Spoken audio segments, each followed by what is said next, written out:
A man stands at the center of an altar pleading with an unknown god. He seems willing to sacrifice his chance to become a deity in 5,000 years of development in order to return to the past. With those words spoken, a massive beam of energy strikes the area, distorting reality rapidly. With that, he is transported to May 2017, where the man appears in a completely new setting, dressed in his school uniform. He collapses to the ground, realizing that his request had been granted, returning to the past just as he had wished. As people gather around what appears to be a school, he remembers his mother and younger sister. Tears of emotion stream down his face as he declares that he has finally returned and is ready to atone for the sins of his past life, determined not to let the person named Zhao Xiang harm his family this time. In the Longshan University dormitory, room 1103, the protagonist reappears. He holds a clock that shows the current time and date of that day. He realizes he needs to quickly earn money to fix his family's difficult situation, which seems far from ideal. He turns on his computer, deciding to use some riskier methods for now. Three boys open the door to room 1103, chatting about visiting a new shrimp shop that had recently opened nearby.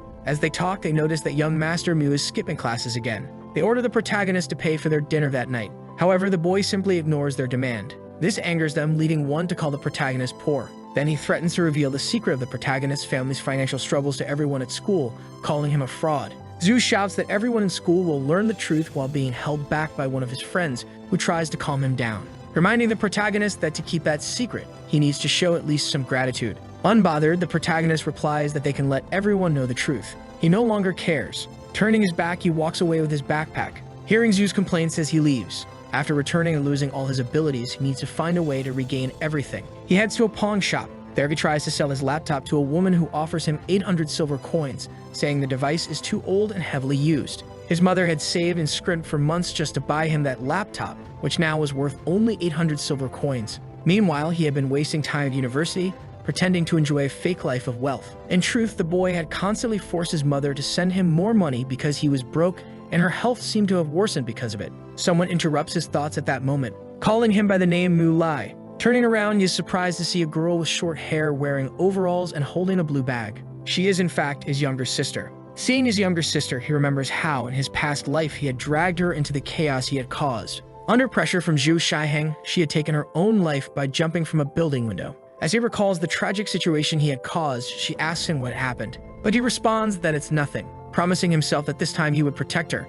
She opens her bag and pulls out 5,000 silver coins she had earned from her part-time job, handing them to him, asking him to stop borrowing money from their mother. He is surprised, which irritates her, and she pushes the money into his chest. His sister tells him he can't pretend to be clueless because she knows he had threatened their mother, saying he would drop out of school if she didn't give him more money. Moreover, she also knows he had been spending time enjoying life with those who claimed to be his friends. She asks him to return to reality, as she hands him the money and turns away. But the protagonist says he doesn't need it, urging her to use the money for her own school expenses. However, she tells him she's actually dropping out of school. Mu Li asks her why. She explains that their house is buried in debt and tax collectors are after them. With her mother unable to handle it alone, she decided to quit school to work. Hearing this, he hugs his sister, surprising her, and she asks what he is doing. He apologizes to her, saying he only needs a few days to fix the problem and asks her to trust him, noticing her brother's unusual behavior. Sometime later, we see Mu Lai shopping for a few items. He grabs a basin and some bags, walking with a serious expression, looking for a place to be alone. With a makeshift fire, he prepares a drink in the forest. Reflecting on the scarce spiritual energy left in the world, he believes this spiritual drink will help him. The mixture gives off a small explosion, signaling that his potion is ready. With his plan seemingly successful, he pours some into a container, quickly consuming it all, and begins explaining the powers of this universe, stating that cultivation can be categorized into 5 great realms. They are Lion Qi the first, Yuandan the second, Shenhun the third, Huoshan the fourth, and Tianren the fifth. Following the Shengshan manual he's using to practice, he believes its effectiveness will easily surpass that of a normal human. An hour later, he reaches the first stage of the great realm Lion Qi. To test it, he clenches his fist and punches a tree with full force, splitting it in half effortlessly. Now ready to handle any amateur martial artist in Huaxia, he has a particular place in mind that seems like the quickest way to make some money. Starting his plan, we see an establishment that looks like an internet cafe, with computers being used everywhere. Mu Lai uses this place to access a well-known website, the World Black Market, where people exchange information and favors, also posting missions, searching for one to earn money. He finds a post about the Zun Kingdom in Longsan Village, and reading the description, he notices that Wuzhen must be one of the levels in martial arts. But even at this masterly level, a person remains a mere mortal. A reward of 10 million had been placed on the head of Suwen's daughter, a millionaire in Longsan Village. He immediately checks the comment section where people debate the topic, and the mission's value catches his attention. Seeing all this, he can't believe there are still people taking on such jobs. Another post on the same site mentions someone wanting to hire a master to protect their daughter for a month with a reward of 20 million. In the comments of this post, people discuss the impossibility of anyone being capable of completing such a difficult task. This intrigues Mu Lai, who immediately accepts the mission. The people on the site, seeing that someone had accepted the mission, are shocked that someone would confront a renowned assassin. Mu Lai then removes his headphones and grabs his phone to contact his client. He provides his location and asks someone to meet him at the cyber cafe. The secretary on the call questions her master about whether the person could really be trusted. The man named Suen responds that it's already a miracle someone accepted the task, suggesting they discuss it later. An hour and a half later, Mu Lai arrives at his client's house, observing the large residence. Suen appears, extending his hand to greet the boy, confirming that he is the one who posted the job. He invites them inside quickly, but Mu Lai suggests they observe the surroundings first. The man agrees, saying they can talk while walking, explaining his current situation. Suen had an enemy he had been fighting in the corporate world for years, and not long ago he had given the police leads on his enemy's illegal earnings. His enemy, now wanted by the police, apparently planned to assassinate his daughter as revenge. With only the sound of a few birds nearby, Mu Lai notices something strange and comments on how peaceful the man's village seems. Meanwhile, we see several armed agents prepared for a confrontation. The protagonist remarks that despite this, the people around them are no less dangerous than the assassin. Mu Lai remarks on how quiet the man's life seems aside from the armed audience surrounding them. Suen is astonished by the boy, who, despite walking through the area for the first time, had already noticed all his security personnel. He informs them that against the top assassin from that site, all of them would be useless. The secretary appears, announcing that Master Lin had arrived.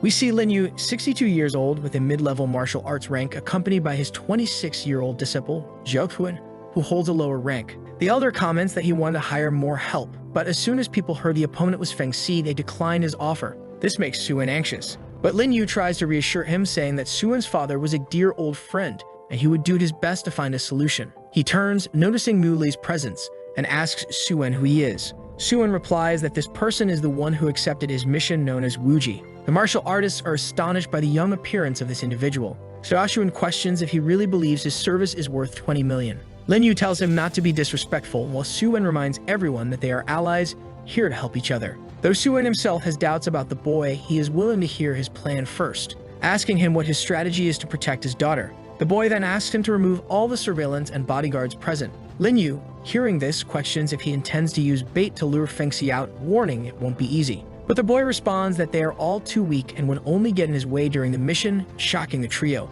Suen remarks that the boy seems quite audacious, while Mu Lai continues, saying at least the two martial artists are decent enough to stay. Jiao, incredulous, asks if he thinks he's already a master, challenging the boy. Mu Lai responds that Jiao isn't even qualified to test him. This irritates Jiao. Mu Lai continues, saying if they want to test him, they can call everyone present to fight him simultaneously.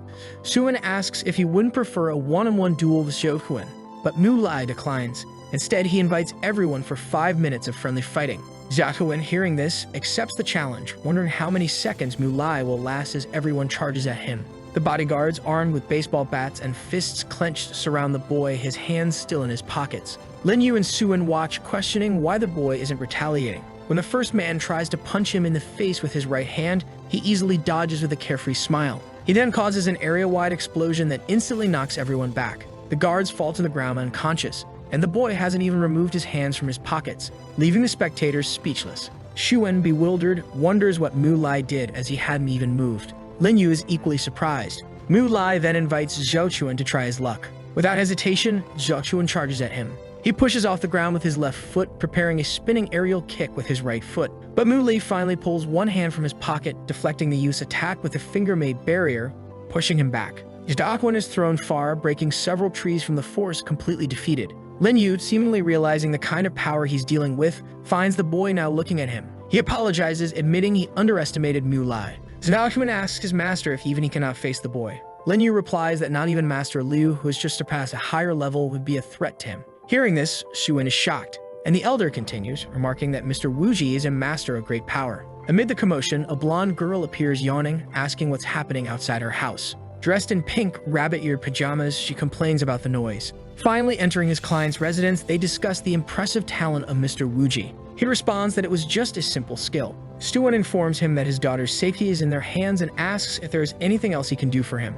Mu Lai says there are two things, one being the deposit of 20 million, obviously. The second is that everything he says is for the sake of security. Stuan agrees to the terms, assuring that everything will be done immediately. Mu Lai is pleased to hear this as he sips his tea, stating that he needs the deposit as soon as possible because he has plans for the next day. This surprises everyone, who remind him that based on Feng Xi's style, the assassin would likely strike in 2 days. The protagonist then suggests that if that's the case, they should let the client's daughter accompany him. Suan tries to understand this better, but he is interrupted by his daughter, Su Jiaqi, who appears leaning on the mansion's staircase. He scolds her for showing up in front of all the guests wearing such attire, but she seems indifferent. She complains that she's stuck at home every day, only sleeping and eating, so she sees no reason not to wear just her pajamas. As her father scolds her, Lin Yu, overhearing, says it's understandable for her to be frustrated with her current situation. Su Jiaqi points to Mu Lei, asking who the unknown boy is. Her father explains that he is the one who will protect her for the next 2 days, urging her not to disrespect him. With a skeptical look, she asks if it's really him, and the boy says she'll have to follow his plan for a month. He also mentions that he won't restrict her freedom during this time, and she responds by saying she'd like to go out with him. Mu Lai turns to his client, who reluctantly agrees, adjusting his glasses and sighing, which seems to make his daughter happy. Suan tells her they'll leave the next day and stresses that she must follow his orders, staying close and not wandering off. She agrees to her father's decision, but clearly has no intention of obeying the boy's orders. The next day, we see a black car speeding along as music plays. Mu Li notices that the deposit has finally been credited to his bank account. Meanwhile, Su Jiaqi asks the driver to take them downtown, as it's been a long time since she went shopping. The protagonist, putting his phone in his pocket, orders the driver to head to Longshan University, which doesn't sit well with the girl. Disagreeing with his decision, she asks the driver, who is also her uncle, whom he will obey. It becomes clear that their supposedly peaceful trip might turn out to be more stressful than they anticipated. Her uncle, after hearing his niece's question, informs her that her father had instructed them to follow Mr. Wuji's orders politely. In the same moment, she asks him to stop the car so she can do what she really wants. The driver looks at the situation, while Mu Lai, sitting in the back seat, tells the man to stop the car, which he does. Su Jiaqi steps out, but soon realizes she's in the middle of nowhere, with no way to get to the city center. She returns to the car, slamming the door in frustration, clearly upset with her current situation. Mu Lai tells her that if she doesn't cause any trouble, they can do whatever she wants once he finishes his business. Despite her angry expression, she seems to accept the proposal. Arriving at the university, she comments that the place where the boy lives doesn't seem like much. The protagonist gets out of the car, not paying much attention to her words. A group of people on a nearby balcony notices the girl, clearly captivated by her beauty. Mu Li asks Su Jiaqi to follow him, but she doesn't seem happy about entering such a place. Her uncle reminds her of her father's orders to stay within Mr. Wuji's sight at all times. And Mu Lai reminds her that if she wants to go shopping, it's better to follow his orders. They walk to the entrance of room 1103, where Mu Lai lives. When they step inside, Su Jiaqi is disgusted by what she sees. His roommates are playing games on their phones, sitting in their computer chairs in nothing but their underwear, surprised by the girl's presence. One of them remarks about Mu Lai's return and the pretty girl he brought along. They ask Su Jiaqi if she'd like to join them in their online game. She tries to hide behind Mu Lai for protection, who orders his roommates to leave the room. The boys argue they were just trying to have some fun, defying his orders. With little patience, Mu Lai prepares to forcefully eject them. The protagonist begins to emit a terrifying aura inside the room. Skulls appear, threatening their lives from every corner. They all drop to their knees, begging for forgiveness, and pleading with him not to kill them. Su Jiaqi, seeing this, asks what happened to them, and the protagonist explains it was just an illusion. He tells her he needs a moment to gather some clothes, and then they'll leave. Back in the car, she confronts him about the dark tricks he used in the room. Feigning another of those attacks, he jokingly threatens her to behave during the trip, which makes her scream in fear, but it's clearly a joke, leaving her irritated. She playfully punches him a few times. The driver asks Mr. Wuji what their next destination is, and Mu Li asks the man to wait a moment. He pulls out his phone and makes a call, asking someone for their current location so he can meet them now. Mu Li orders the driver to go to Longta Street, number 107. Arriving at the location, they're greeted by several women dressed as maids, welcoming the boy and calling him young master. Su Jiaqi can't help but laugh, asking if he has that kind of fetish. Feeling awkward, he begins to wonder if his sister is really working in a place like this. Entering the establishment is bustling with people seated everywhere. One of the maids approaches them and asks if the protagonist is ready to place his order. Mu Li asks if a girl named Mixin is working there. The maid responds, saying she's currently serving tables. She calls out to her, and Mixin responds promptly, carrying a tray with a slice of cherry cake and a lemonade. The protagonist stands from his chair, seeing his younger sister dressed like that, and notices a man slapping her on the rear. The man complains that she made him wait too long and tells her to hurry up with his order, which makes Mu Lai very uncomfortable. The man's son Chengren, who had slapped Muxin, asks her to come over to his table quickly so they can talk. Clearly uncomfortable, she apologizes, explaining that she still has work to finish first. Hearing this, he pulls out a ring with a sparkling diamond, proposing to her in front of everyone in the establishment, leaving them all in shock. Su Jiaqi comments that this man is the son of the director of the Sun Properties. Son Chengren remarks that he knows her family is poor and her brother is useless, mentioning how tough her life is. He assures Muxin that she would have a much better life if she accepted his offer to live with him.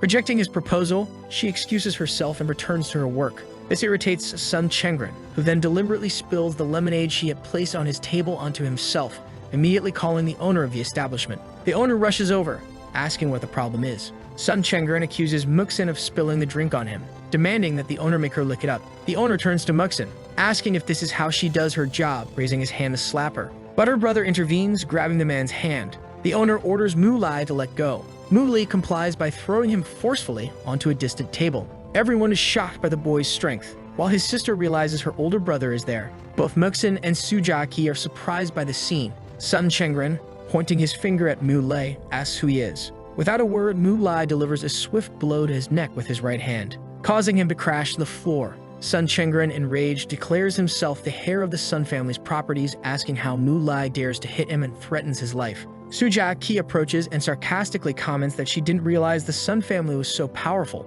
At that moment, Son Chengren recognizes her voice, looking shocked, as she asks if he really intends to mess with Mu Lai, realizing he's powerless to retaliate. He flees the establishment in a hurry. Su Jiaqi mockingly asks if he's already leaving, suggesting they had a little chat with his father. Not wanting to face the demon of the Su family, he mutters that he won't forget this. Su Jiaqi tells Mu Lai that he owes her a favor now, but Mu Lai responds that it's son Chengren who owes his life to her. Muxin tugs at her brother's shirt, asking them to leave the place. As the three walk together, he asks why his sister is working there. She replies that they pay well, making Mu Lai realize she's enduring all this treatment because of his actions. She mentions she hasn't even changed yet. He asks Su Jiaqi if she knows a place where they can find some clothes. Delighted, she says he's asked the right person, leading them to a clothing store. His sister changes hesitantly, unsure if the dress suits her, but both reassure her that she looks great in her new outfit. Worried about the price of the clothes, she suggests leaving them behind. However, Su Jiaqi tells her that her brother is rich enough to buy the entire store and that a few clothes are nothing to him.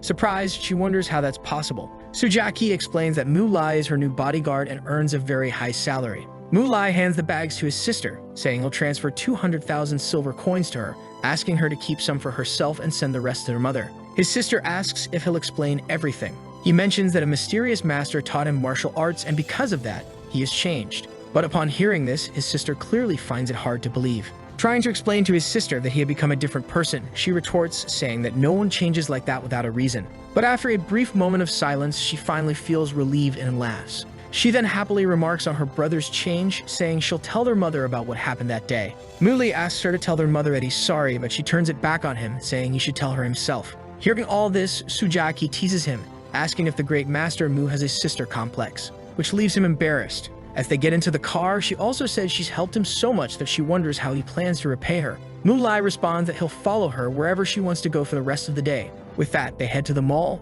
spending the rest of the afternoon shopping. Carrying several bags at once, Mu Lai wonders how she can be in such a good mood, watching her hum a tune as she walks ahead. Back at the car, where the driver waits, she comments on how happy she is, something Mu Lai had clearly noticed. Without much time for conversation, he suddenly senses something off from inside the car. The driver asks what's wrong, but Mu Lai replies it's nothing serious, asking them to head back while the man watches them, noting that the target is on the move. Speeding down a lonely road, they come across a tree blocking their path. Mu Lai and Su Jiaqi's uncle step out, wondering how a tree ended up in the middle of the road. Birds suddenly scatter from the trees, as if something is lurking nearby. In an instant, something moves at extreme speed toward the driver. It turns out to be a gunshot, which Mu Lai intercepts just before it hits. The man drops to the ground in fear, informing Mr. Wuji about the bullet. Another shot is fired in his direction, but Mu Lai stops both bullets with his power, remaining unconcerned. Seeing these tricks, he seems excited to toy with the assassins, immediately sending the bullets back at the shooters. The two gunmen are hit simultaneously, taken down by the boy.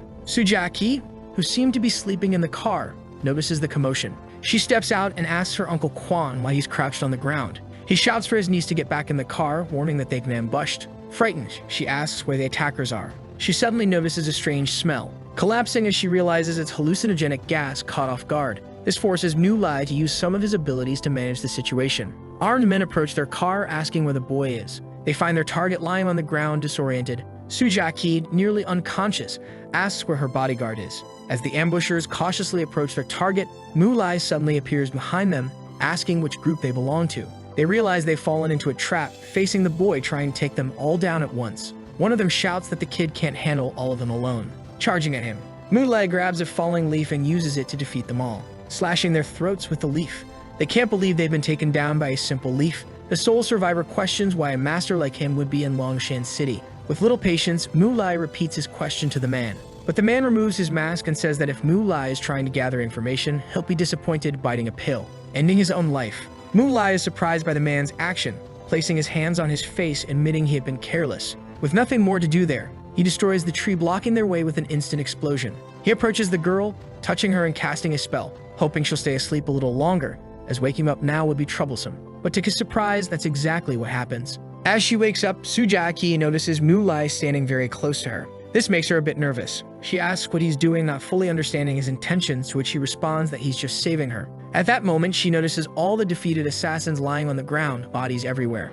Mu Li approaches her uncle to wake him up, explaining that those were hired assassins. The man wakes up, bewildered by the scene before him, unsure of what had happened. The protagonist simply says they'll discuss it further once they return to the village. Upon arrival, Mu Lai explains everything to Suen and Lin Yu, who ask about the Assassin's clan. Mu Lai mentions that all of them had a leaf symbol marked on their wrists. Because of this, he doubts the Assassin clan would resort to such underhanded methods. Lin Yu, hearing this, recalls something similar, but can't quite remember what it was. Schumann sighs, realizing his daughter might have become a target for others as well. He decides it's best to not let her go out again, with Lin Yu agreeing, suggesting they should take precautions. Mu Li agrees and asks Suen if he has any jade ornaments to spare. Without hesitation, Suen instructs a servant to fetch some for him. She returns with the items and hands them to Mu Lai, who is pleased. Suen asks if he plans to bless the jade to ward off evil spirits, but Lin Yu dismisses it as superstition, saying martial artists don't believe in such things. He soon changes his tune, becoming overly intrigued by the jade.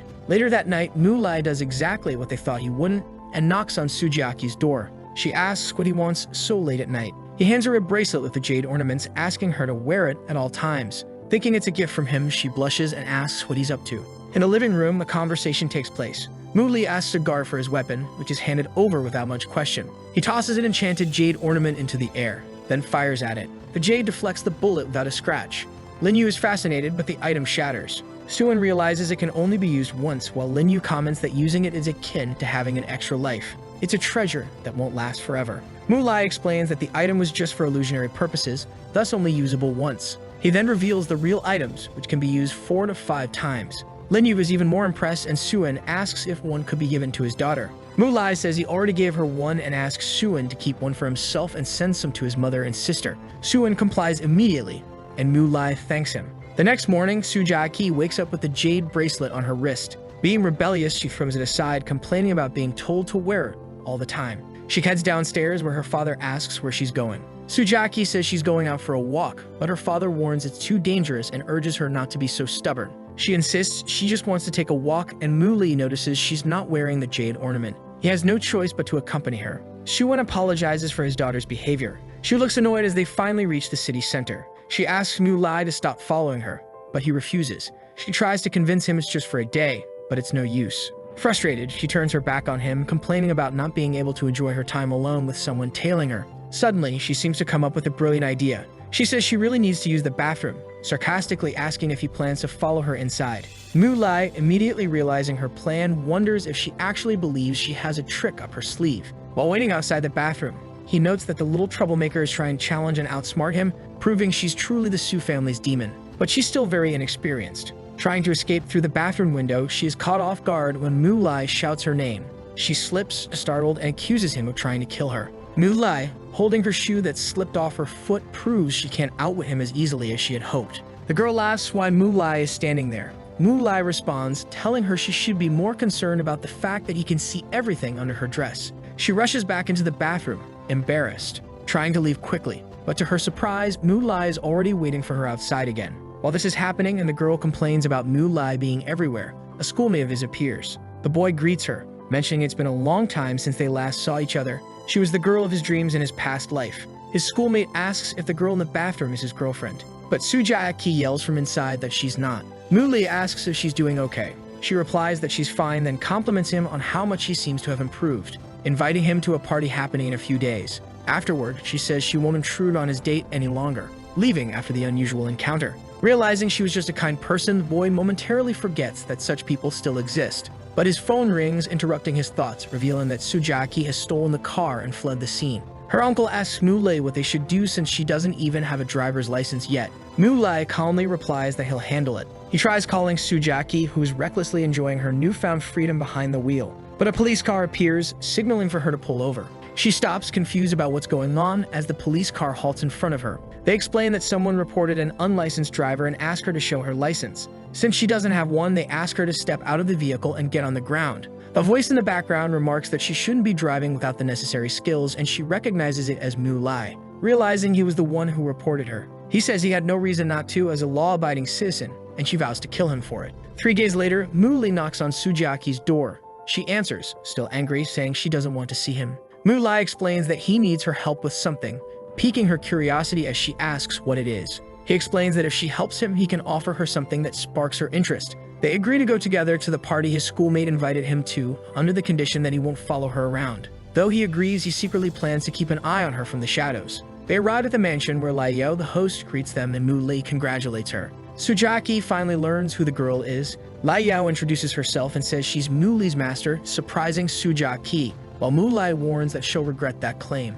At the party, a man named Wu Ming recognizes Mu Lai and strikes up a conversation. In the past, Wu Ming arrogantly accused Mu Lai of stealing his wallet, which led to several problems in his life. He recalls that day as one he'll never forget because of the humiliation he endured. Wu Ming asks how Mu Lai is doing and why he's pretending to be rich, saying it's not a cool move. Annoyed by their presence, Su Jiaqi asks them to leave, complaining about the noisy mosquitoes nearby. They move to another spot, leaving Wu Ming behind, envious of the boy being with such a beautiful girl. Meanwhile, one of the presidents of the Sun Property Group, Sun Chengren's father, arrives late and apologizes to the host. His son then proposes a toast to Miss Li's birthday, congratulating her. Mu Lai remembers him as a notorious playboy and decides to steer clear of him. Sun Chengren quickly recognizes Mu Lai and Su Jiaqi, remembering how they humiliated him before. Wu Ming pulls Sun Chengren aside, seeking a favor. He's willing to do anything and points at Mu Lai, asking if he can help publicly humiliate him.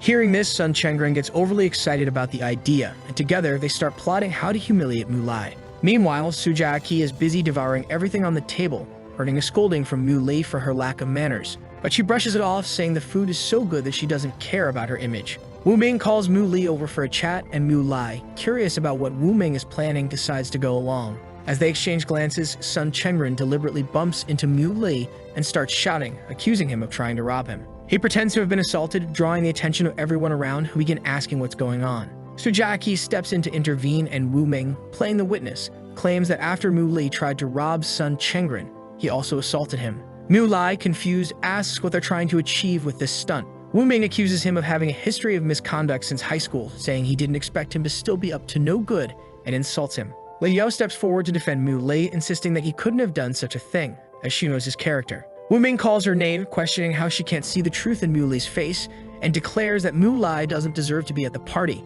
Sun Chengren appears behind him, pulling a gold Rolex from his pocket, calling Mu Lai a thief. Unbothered by the accusations, Mu Lai shoves Sun Chengren back to the ground. Sun Chengren's father, seeing this, demands to know who Mu Lai is and how he dares to hit his son, ordering him to apologize immediately. He warns that if Mu Lai doesn't want to end up in court, he'd better kneel and apologize to their family. Mu Lai confronts him without fear, while Sun Chengren calls him a thief and arrogant for his behavior. Su Jiaqi interjects, saying there's no need to make such a fuss over a few $100,000, downplaying the importance of their family. Sun Chengren, startled, calls her a witch as she threatens to sue them for defamation. Approaching Mu Li, she sarcastically asks what nonsense he's been spouting. She admits she could have intervened sooner, but she was too busy enjoying a piece of cake. The butler defending Sun Chengren asks who Su Jiaqi is. She responds, saying not everyone deserves to look at her directly. They order her removed from the premises, surprised by her boldness. Trying to manage the situation, Mu Lai tells Su Jiaqi to stay behind him, declaring that no one will lay a finger on her in his presence.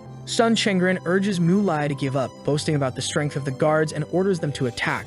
Mu Li prepares for the confrontation, exuding an energy that changes the atmosphere, revealing his martial artist prowess. Multiple illusions of him appear, confusing the guards who wonder if he's some sort of ghost. He quickly moves to take them down one by one, reaching the Sun family's side. Su Jiaqi instructs Mu Lai to teach them the lesson. The head of the Sun family tries to assert his authority, but before he can finish, Mu Li punches him in the face, knocking him to the ground. Sun Chengren rushes to his father, vowing that Mu Lai is finished, pointing at him and retaliating with threats. Sun Chengren mocks him as just a mere martial artist, warning him against being so arrogant. But Mu Lei grabs both Sun Chengren and Wu Ming by the heads, knocking them together and rendering them unconscious. Su Jiaqi cheers for her bodyguard's victory, while Lai Yao's father tells them they will regret crossing the Sun family. Lai Yao urges her father to admit the whole thing was a setup, but he brushes it off, calling her knave.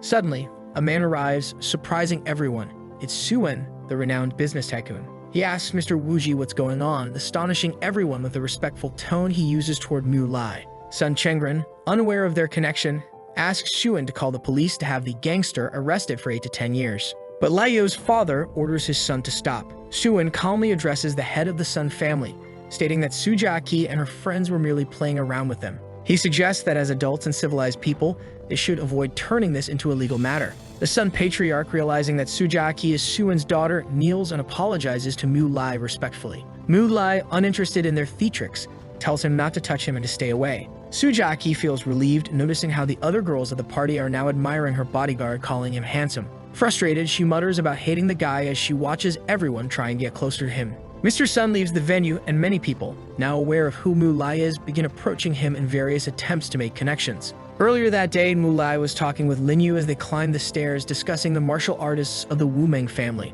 They were part of the Huaxia Martial Arts Alliance appointed by the country's top leader to handle future crises. Hearing this, Mu Lai mentions the men in black who had previously attacked Su Jiaqi, but the elder dismisses it, introducing him to Bai Shishan, the white leader of the 2nd Division of Longshan. The group found it hard to believe that someone as young as Mu Lai could be an assassin. Trying to get to the point, Mu Lai tells them there's no need for small talk and asks to move on to the main topic. They inform him they've heard about Suen's enemy threatening his daughter and wanted to greet Mu Lai. He turns his back on them, looking to end the meeting quickly. One of the group members tells Mu Lai not to be so disrespectful, but the elder intervenes, reminding Mu Lai that Acacia is quite powerful and they would be protecting him secretly, urging him not to act alone. Mu Lai dismissively says whatever and leaves, prompting another member to call him arrogant. However, their leader tells them not to stress over someone with a short-lived spirit like him. This calms the member, who concludes Mu Lai is likely not an informant. Returning to the party, Mu Li approaches Lai Yao, presenting her with a birthday gift. It's a necklace made from ornamental jades.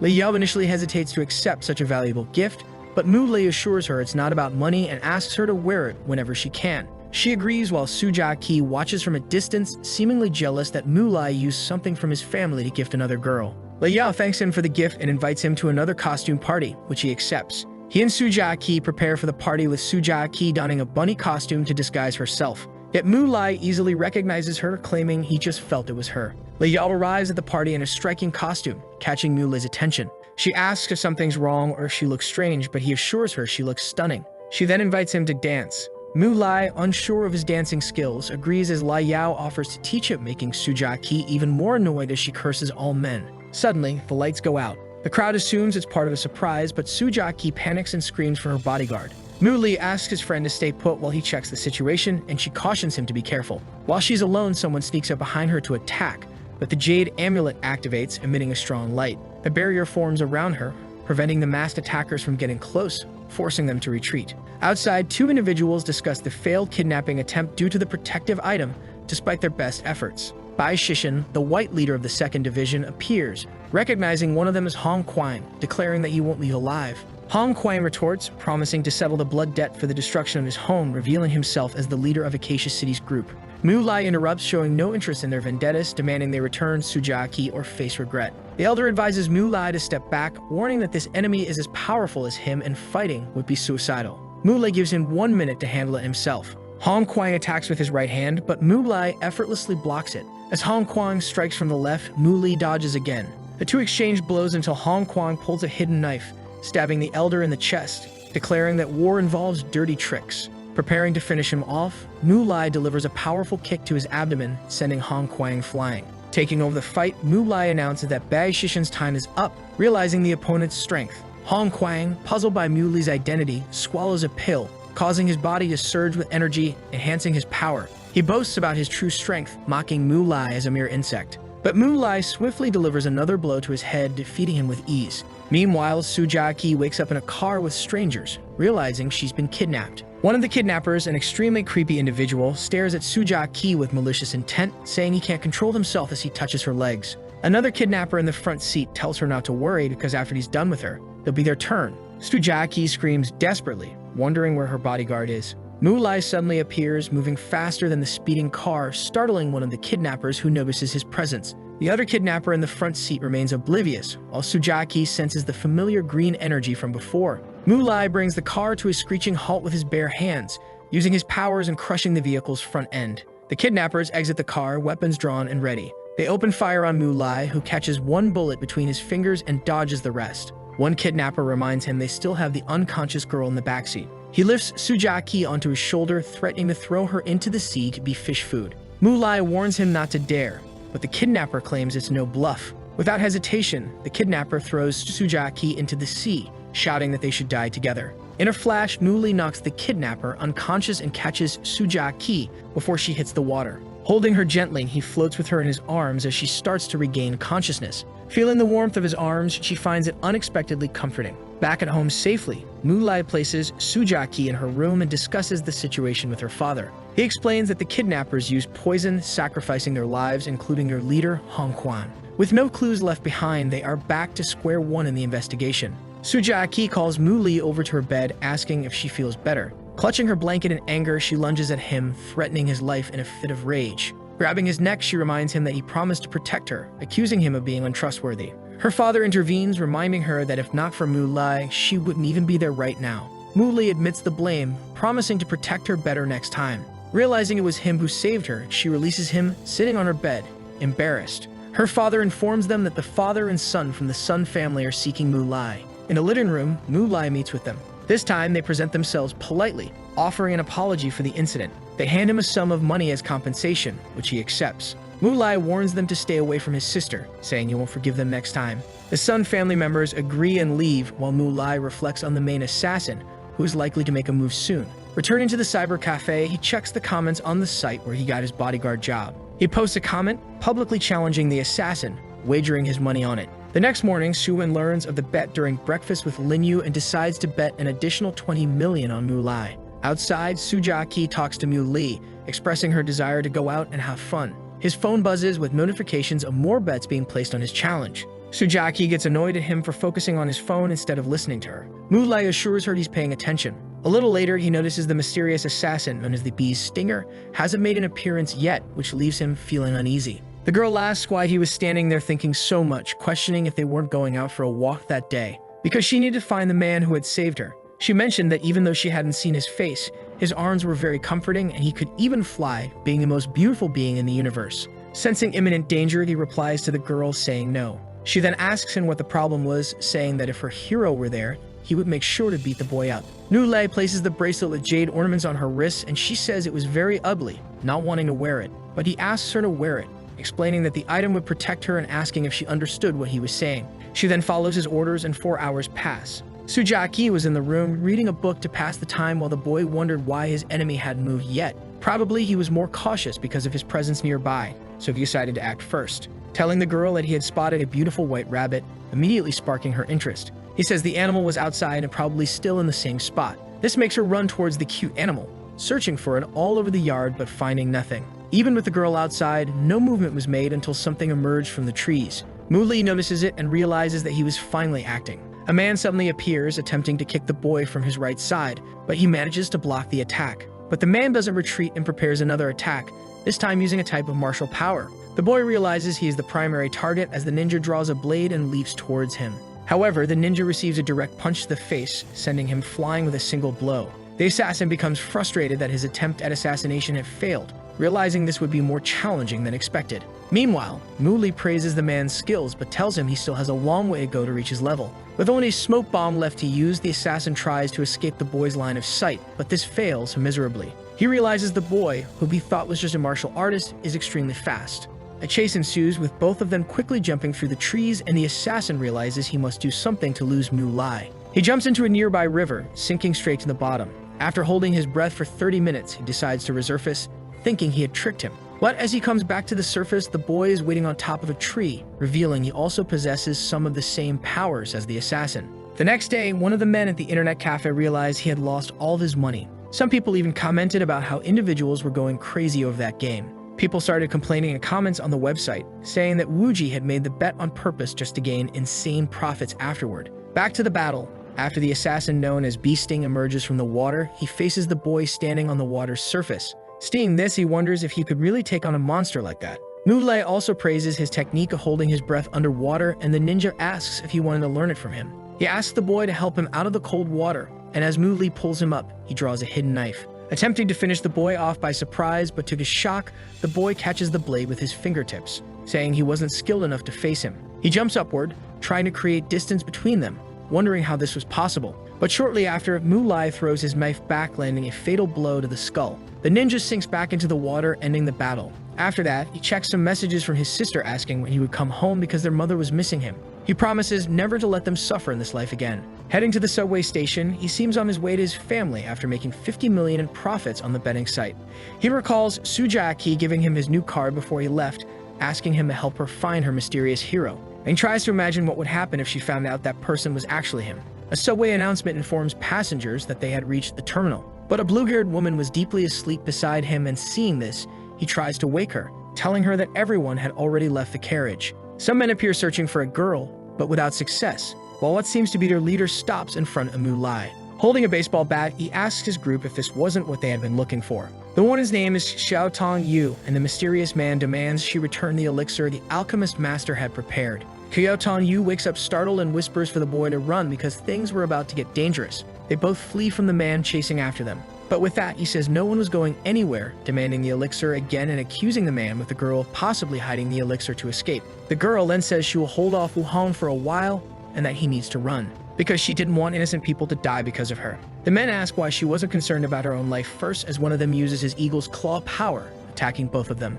Xiao Tong Yu pushes the boy back and conjures a magical shield. But unfortunately, the shield wasn't strong enough to defend against the attack and ends up breaking. Even though she was truly a genius in using abilities, she was unlucky to have Wu Hong as her enemy, who lands a knee strike on her stomach, subsequently throwing her far away. There was a rumor that the elixir could bring the dead back to life, as he mentions a man named Elas. Mulai tries to use this distraction to leave the area, but the man tells him no one was allowed to leave yet. The girl, severely injured on the ground, screams for him to run, saying a normal person like him couldn't handle Wu Hong's eagle's claw power. But he ends up being surrounded by the rest of the attackers, forced to defeat all of them without even taking his hands out of his pockets. This surprises Wu Hong, who also charges at the boy, threatening to end his life. But using his courting death move, he lands a punch on Wu Hong's stomach, sending him flying into another carriage, shattering several windows of the vehicle. Realizing the boy was incredibly strong, Wu Hong asks if he was the person named Huang Fuyan, who was advancing to master level in that province. He responds that he knows nothing about that and asks the lady if she is okay.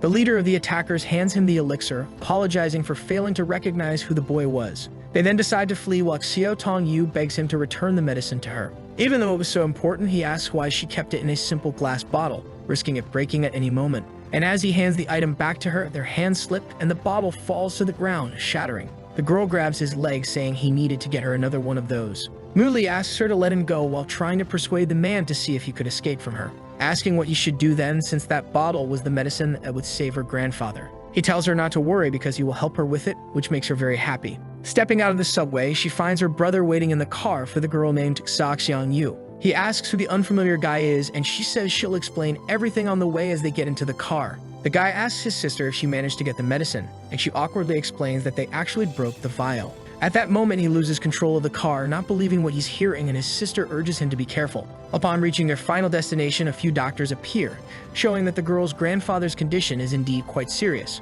Her brother even had little hope she could do anything to help, but she enters the place accompanied by Mulai nonetheless. She steps into his room where some people are gathered around his bed, and her father tells her he had spoken with her brother on the phone earlier. Due to her failure in the mission, her older brother, Yufeng, says she shouldn't have been sent to do it. And now that the potions no longer exist, nothing could save their grandfather's life. But she says she found someone quite powerful who might be able to help, which makes her father happy with hopeful news. Finally meeting this person, Mulai, at the door waiting outside the room. Seeing this, Yufeng bursts into laughter, not believing that this simple kid could do anything, asking if she would take responsibility for playing with the elder's life. Her father also finds it hard to trust the boy at first, but he approaches and touches the unconscious elder. And after a quick analysis, he informs them that the elder's meridians are dark and blocked, making the procedure not an easy task. Yu Feng grabs his shoulder, questioning why he dares to touch their grandfather, but ends up being pushed forcefully against the wall, losing consciousness. This makes everyone realize that this young boy wasn't as ordinary as they thought.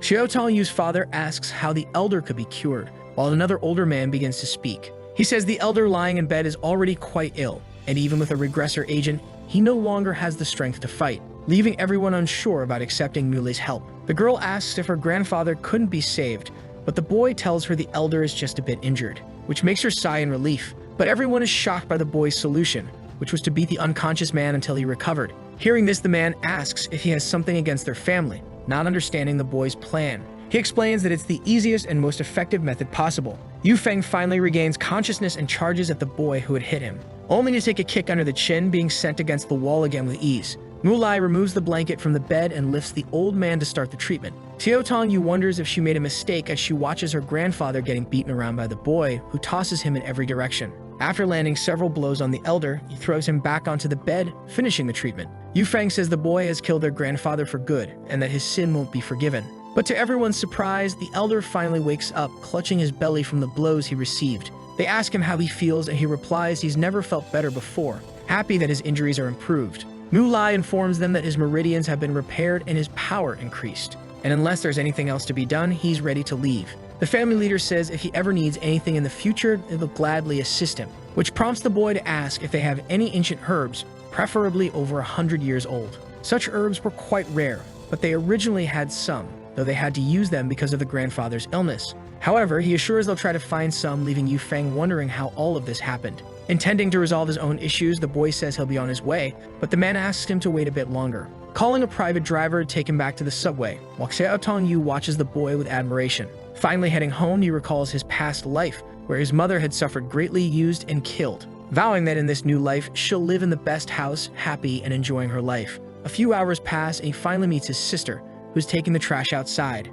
She rejoices at her family being reunited again, showing that she has also become a happier person. Finally arriving home, they gather for dinner, and his mother asks the boy to eat more, reminding him he's still growing. She tells him that since he's living alone, he should let her know if he runs out of money and not be so stubborn. The boy notices a burn mark on the woman's right arm and begins to remember what happened when he was 8 years old. He was at the stove trying to cook, but when tried to lift the pot, he found it too heavy. His mother, who had overslept, wakes up realizing she's late to prepare dinner. When she reaches the kitchen, she sees her son struggling with the pot on the stove. She rushes to help him, but the hot liquid spills on the floor. The woman asks her son if he's okay or if he got hurt, and he reassures her that he's fine, but his face shows he's about to cry. He had accidentally burned his mother's arm while trying to help her, but she tells him not to worry, saying a little water will fix everything. After dinner, as they wash the dishes together, he starts to remember how worthless he felt. Regretting all the things that happened in his previous life, he apologizes to her. She calls him a silly boy and asks what he's talking about. The boy tells her he managed to earn enough money to pay off the family's debts, and after that,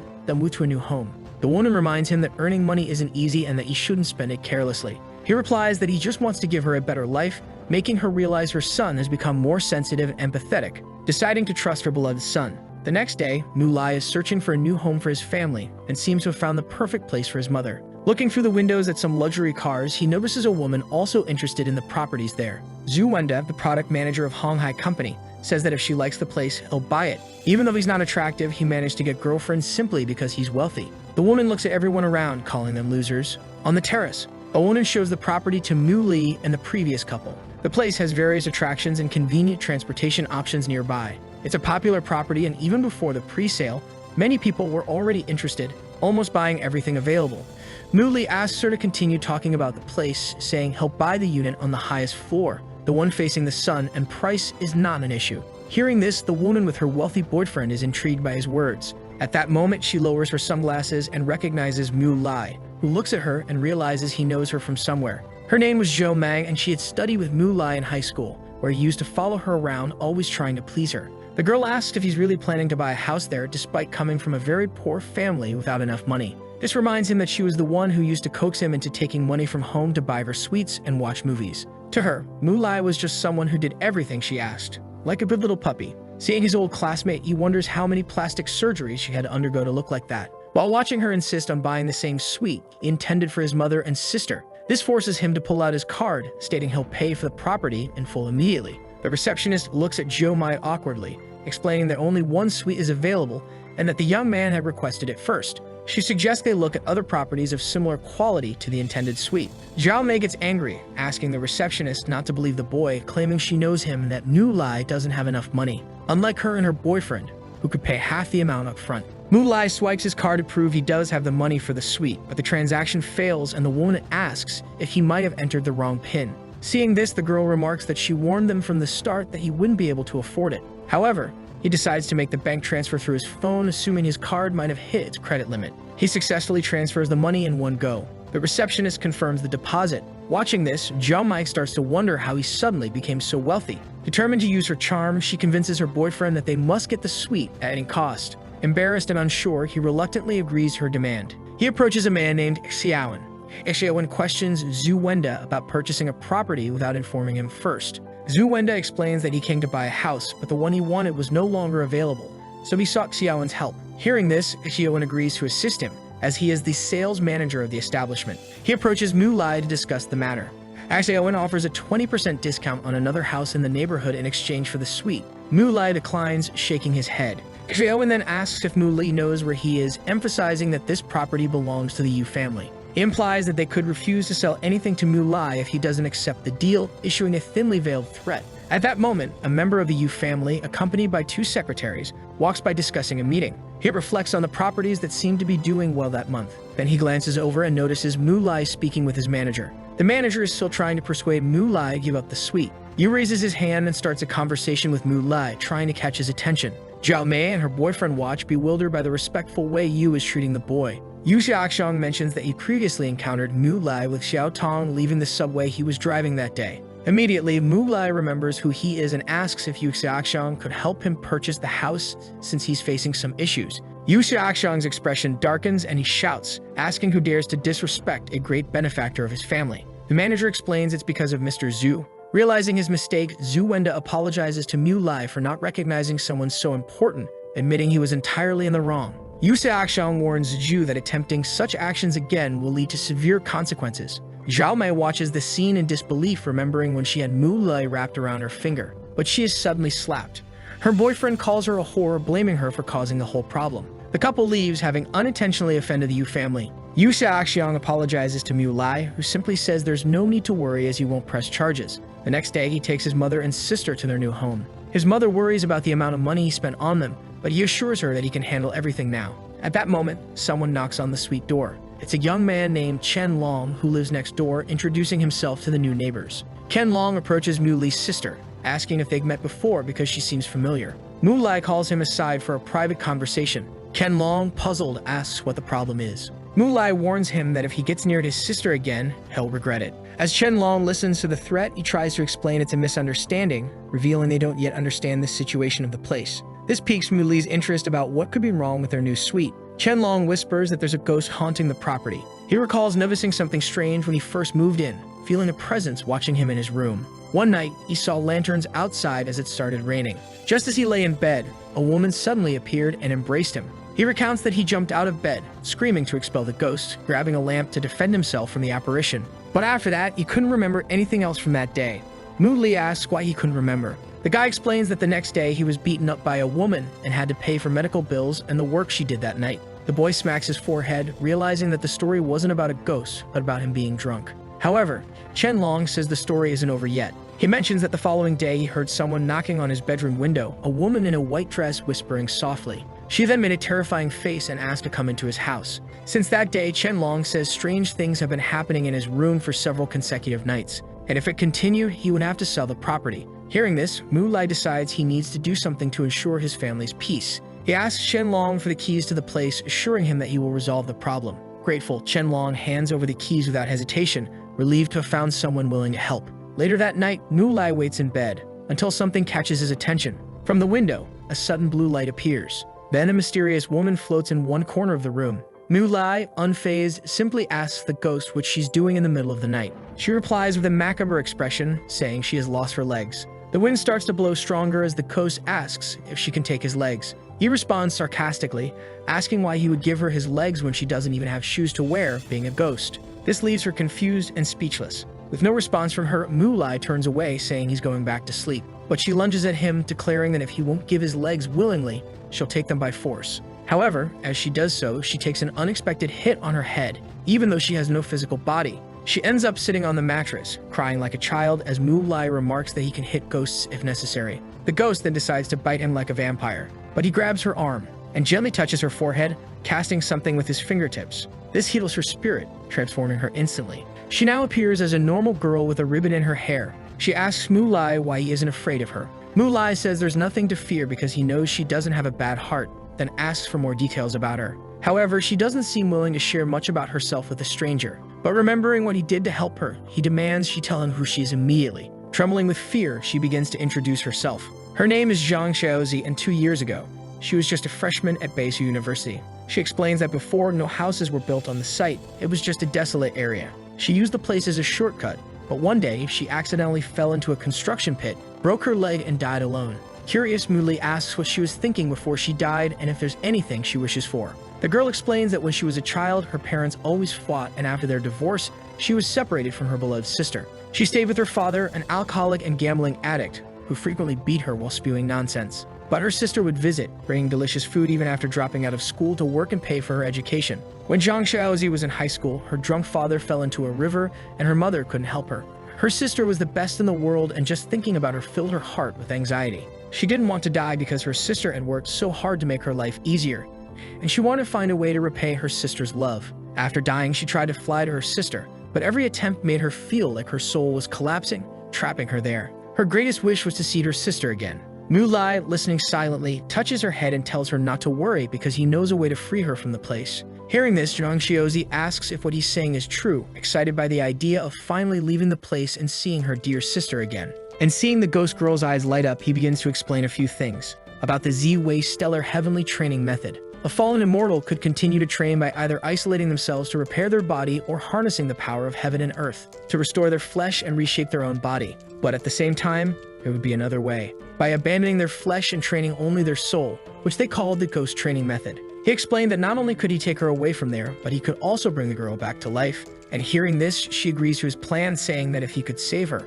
she would do anything he asked in the future. He explains that her soul was unstable, and that over time it would fade away. But with his training method, she could strengthen her soul and acquire some abilities. One of those abilities being the creation of a new body, almost equivalent to being reborn. Zhang Xiaozi is enchanted by the mysterious air of everything she hears, while Muli promises to help her on the condition that she would obey his orders in the future, planning to use her to protect his mother. Misunderstanding and thinking the boy was a pervert, she asks if he would want her to call him master, becoming his slave now. But he says she could just call him Mulai. The girl thanks the boy, saying that once she regained a human form, she would repay that debt in the way he wanted. But hearing this, he asks the girl to stand up. She stands up and asks if something was wrong, not understanding his sudden request. He then asks her to stand straight and look down, and asks the girl what she could see. Still confused, she says she couldn't see anything beyond her feet. Realizing at that moment that the boy was mocking her for not having a chest, she looks at him angrily, calling her a flat-chested little girl to avoid talking about such topics in the future. She curses the boy, realizing she had been made a fool,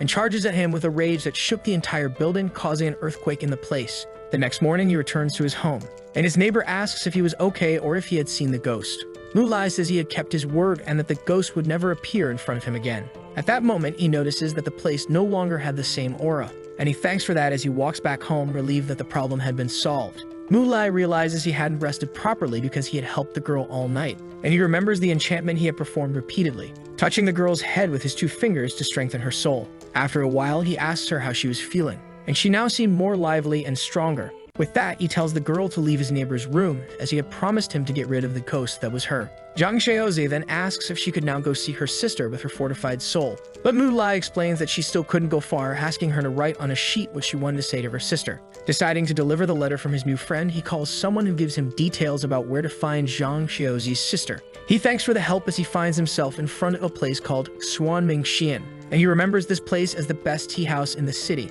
with a rather high price per cup. In his past life, he dreamed of going to a place like this and enters the place afterward, being greeted by a woman who asks him which tea he would like and if he preferred to prepare it himself or just have it ready. Muli asks her if a girl named Xiao Qin worked there, and the woman informs him that she was the best tea maker in the house, asking if he would like her to prepare one for him. But he declines her offer as the woman calls Xiaoqin over to them. She appears, asking what her coworker needed, and she finds Mu Lai looking at her, handing her a letter saying that someone had asked him to deliver it to her a long time ago. She opens the piece of paper and realizes who the message was from, while he explains that in the past, a girl in the ambulance had asked him to give it to her, but he had forgotten.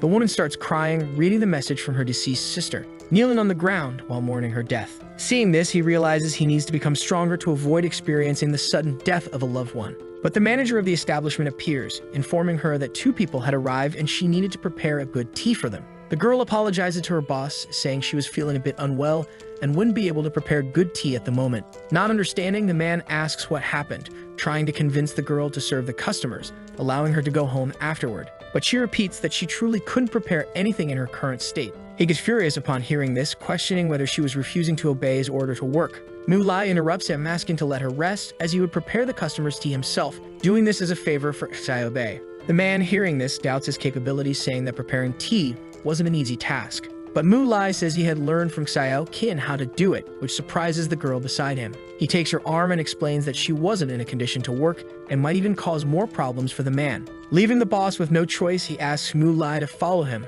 hoping nothing bad would happen. They walk through the establishment together, until they meet 2 elderly men, both staring at each other with hatred for some reason, being Zhang Lao and Lai Lao. Mu Lai sits down to prepare the tea, and as he begins to prepare their drink, he starts hearing a discussion, where one believed internal strength was superior to external strength, while the other completely disagrees, saying the opposite. Zhang Lao stands up, slamming his hand on the table upon hearing what he considered absurd, but he notices a strange smell suddenly filling the air. Looking to the side, he observes the unknown boy preparing their tea. Analyzing the tea on the table, Zhang Lao notices the tea's aroma was quiet and ethereal, comparable to a feeling of tranquility and fluidity, as if floating in a sea of clouds. And upon tasting it, he becomes extremely fascinated. It was a cup of tea so good that he hadn't tasted one like it in years. Lai Lao also notices the quality of the drink and asks if the boy was new there, wanting to know who he was. Mu Li quotes a passage from the Ming Dynasty book by Chen Jiru about the importance of tea and how it could help the 2 of them understand each other, making both realize that through the effort of preparing something of that kind, the boy surely had involvement with martial arts. And they ask Mu Lai which was better, external strength or internal strength, seeking a third opinion similar to the Ming Dynasty passage. Zhang Lao says that no matter what the boy knew, he was still too young to understand the depth of their discussion, causing them to resume their endless debate, repeating the same things over and over. Mu Lai beside them was displeased with the noise the 2 elderly men were making in a tea house, which should be a quieter place.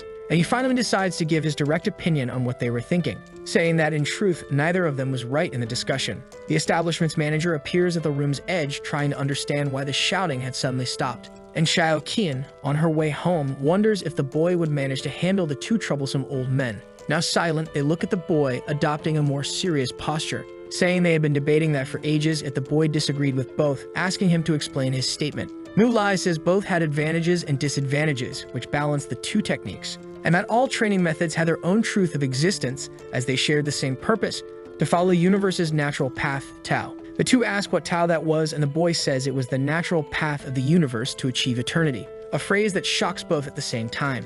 Zhang Lao says eternity was the same as immortality, calling Mu Lai a bold young man for trying to deceive the 2 elders with such talk. The boy continues, saying that through martial arts there was no ultimate strength, advising both to practice both techniques to improve. Hearing this, the elder says that young people these days tended to be more fanciful, as everyone who tried that failed afterward. And Mu Lai says that people who think they are strong always maintain their stance until something contradicts their position, underestimating everything they believe.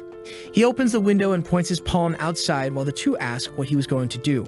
He replies that he would demonstrate a bit of his strength to convince them he was telling the truth, holding a leaf and levitating it with the tip of 2 fingers, then tossing it toward the ground, creating a cut in the surface with just that. Leaving the 2 elders in disbelief at what they were seeing, they witness this scene, where Mu Lai demonstrates his internal strength. Immediately afterward, he grabs a utensil and pins it to the table, also demonstrating his external strength. The elders comment on the boy being a true master, while he, indifferent to the title, simply thought people always underestimated him at first. Zhang Lao apologizes for the disrespect of even opening his mouth in the presence of a talented master like him. But the boy tries to explain that he was merely trying to say both types of training are possible to execute and important. The elder asks his name, to which the boy replies Mu Lai.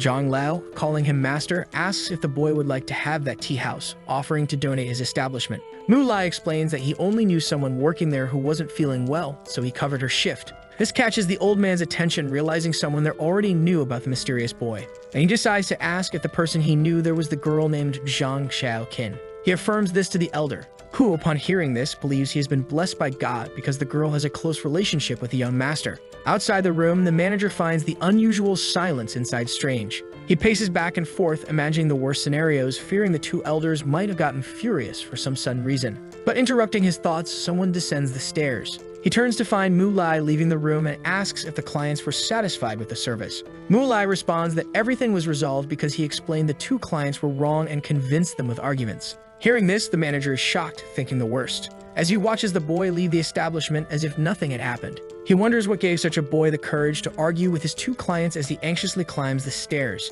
Entering the room, fearful of being fired, he immediately apologizes, explaining that the boy was new and didn't yet know the house rules. If the two were unsatisfied, he could go down and teach that stinky boy a lesson, cutting his pay and firing him afterward. But Lai Lao, hearing this, tells Zhang Lao that if Master Mu heard that, things would get awkward for him. The manager, not knowing who this master was, asks who they were talking about. In another act of disrespect, Zhang Lao slams the table in anger, his eyes bulging like a madman, breaking the table in half and spilling his beloved tea on the floor. Fearing the possibility that Master Mu might have heard such words from his own employee, he shouts at the man that he didn't need a mouth to make such a mess all at once, as just his backside was enough. And Lai Lao tells the man that the stinky boy he was going to teach a lesson to was none other than the Master Mu they had been discussing. With the conversation concluded, the elder tells the manager that if Master Mu returns, he must show the utmost respect. Remembering that Zhang Xiaoqin was a good person, he decides she will be in charge of the tea house from now on. Elsewhere, later that day, Mu Lai goes to Zhang Xiaoqin's house.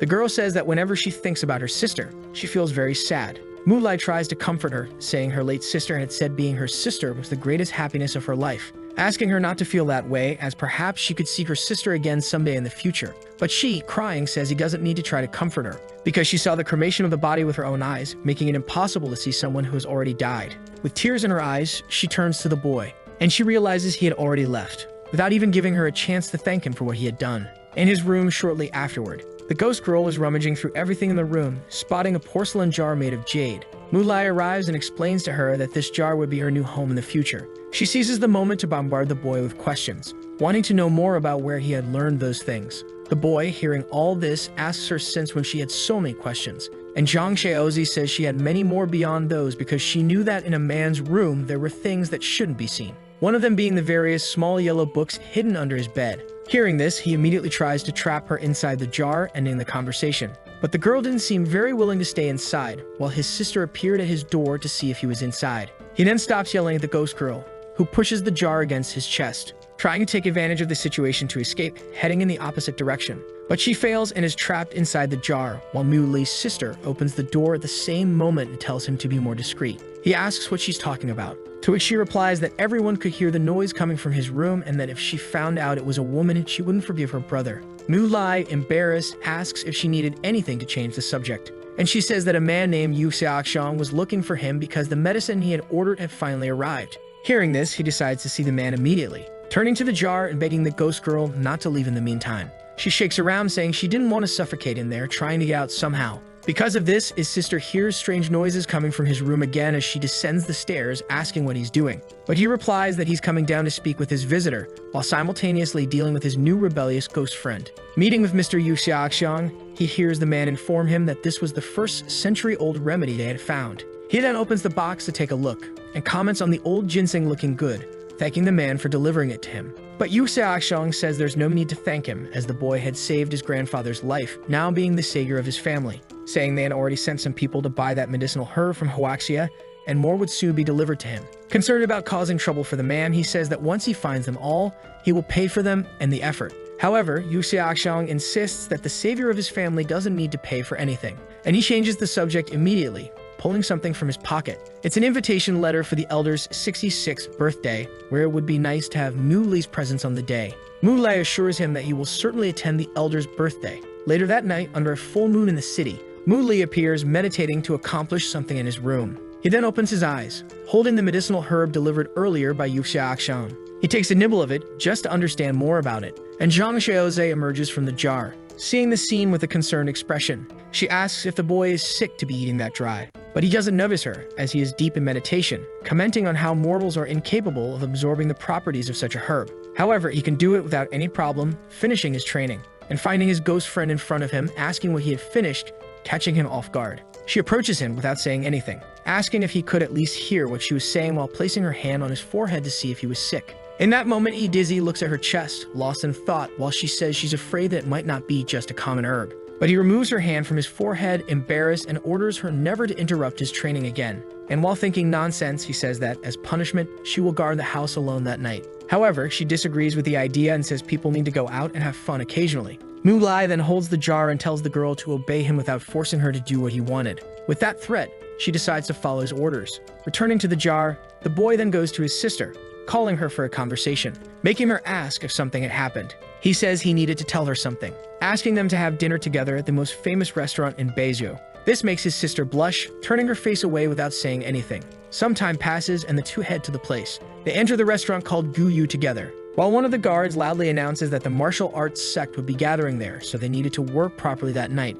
His sister and he sit at one of the tables, while she holds the menu and shares some facts about the place's history, being a historical site. Besides its history, the food at this place was also wonderful. However, while saying all this, she notices the prices of the dishes, realizing that even the simplest food was extremely expensive for an average person. But her brother interrupts, telling the waitress they would like several meals combining various items from the menu. The waitress then asks them to wait a moment, while taking back the menu from his sister's hands. She remembers that her brother had become quite rich suddenly. Mu Lai also says, luckily, their mother hadn't arrived yet, as she would be shocked to see him spending so much money so quickly. But at that moment, something catches his attention, making him turn his gaze toward a conversation between two people entering. They are Li Feng and Zhuan Yuan, discussing their recent trip to the emperor's capital with their father, making a special visit to Zhu Deshu. While they converse, Mu Lai also notices Zhao Xiang nearby. The hostess then appears, informing them that they had taken the wrong table, asking them to move as that table was already reserved. His sister doesn't mind as mistakes happen.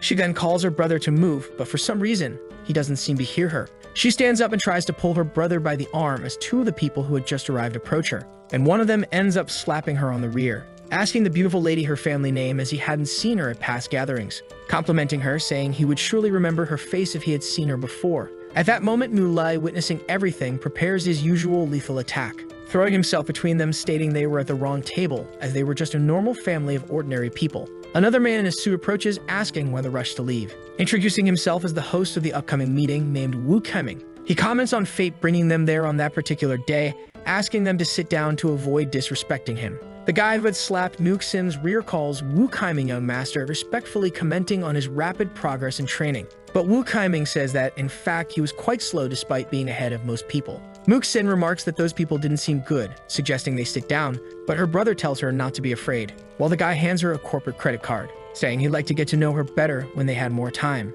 Wu Kaiming walks away to talk with someone else, and Mu Li takes the card from the guy, saying he would hold onto it for his sister. The guy then points a finger in his face, saying he had tolerated his presence long enough, asking who the hell Mu Lai was. Receiving a knee straight to the stomach, powerful as a gunshot, setting the man flying into the wall, coughing up blood. Wu Kaiming, hearing the noise, asks what's happening, finding his friend defeated on the floor. Looking then at Mu Lai, who responds to his earlier question, stating his and his sister's family name. Mu Xin starts to wonder how her brother had become so strong. The guy sitting on the floor complains about getting kicked, and Mu Li keeps confronting him, asking if he was going to do something about it, with his hands still in his pockets. Some people comment on never having heard of the boy's family, asking if he was related to Mu Hanan, the owner of the establishment, for daring to cause such a scene in front of them. But hearing this, he counters the question, asking who had told him that. Meanwhile, Wu Keming, bewildered by everything, tries to grasp the situation. A few people exit the nearby elevator, and they come upon the scene, also questioning if Li Feng had been beaten up, finding it hard to believe.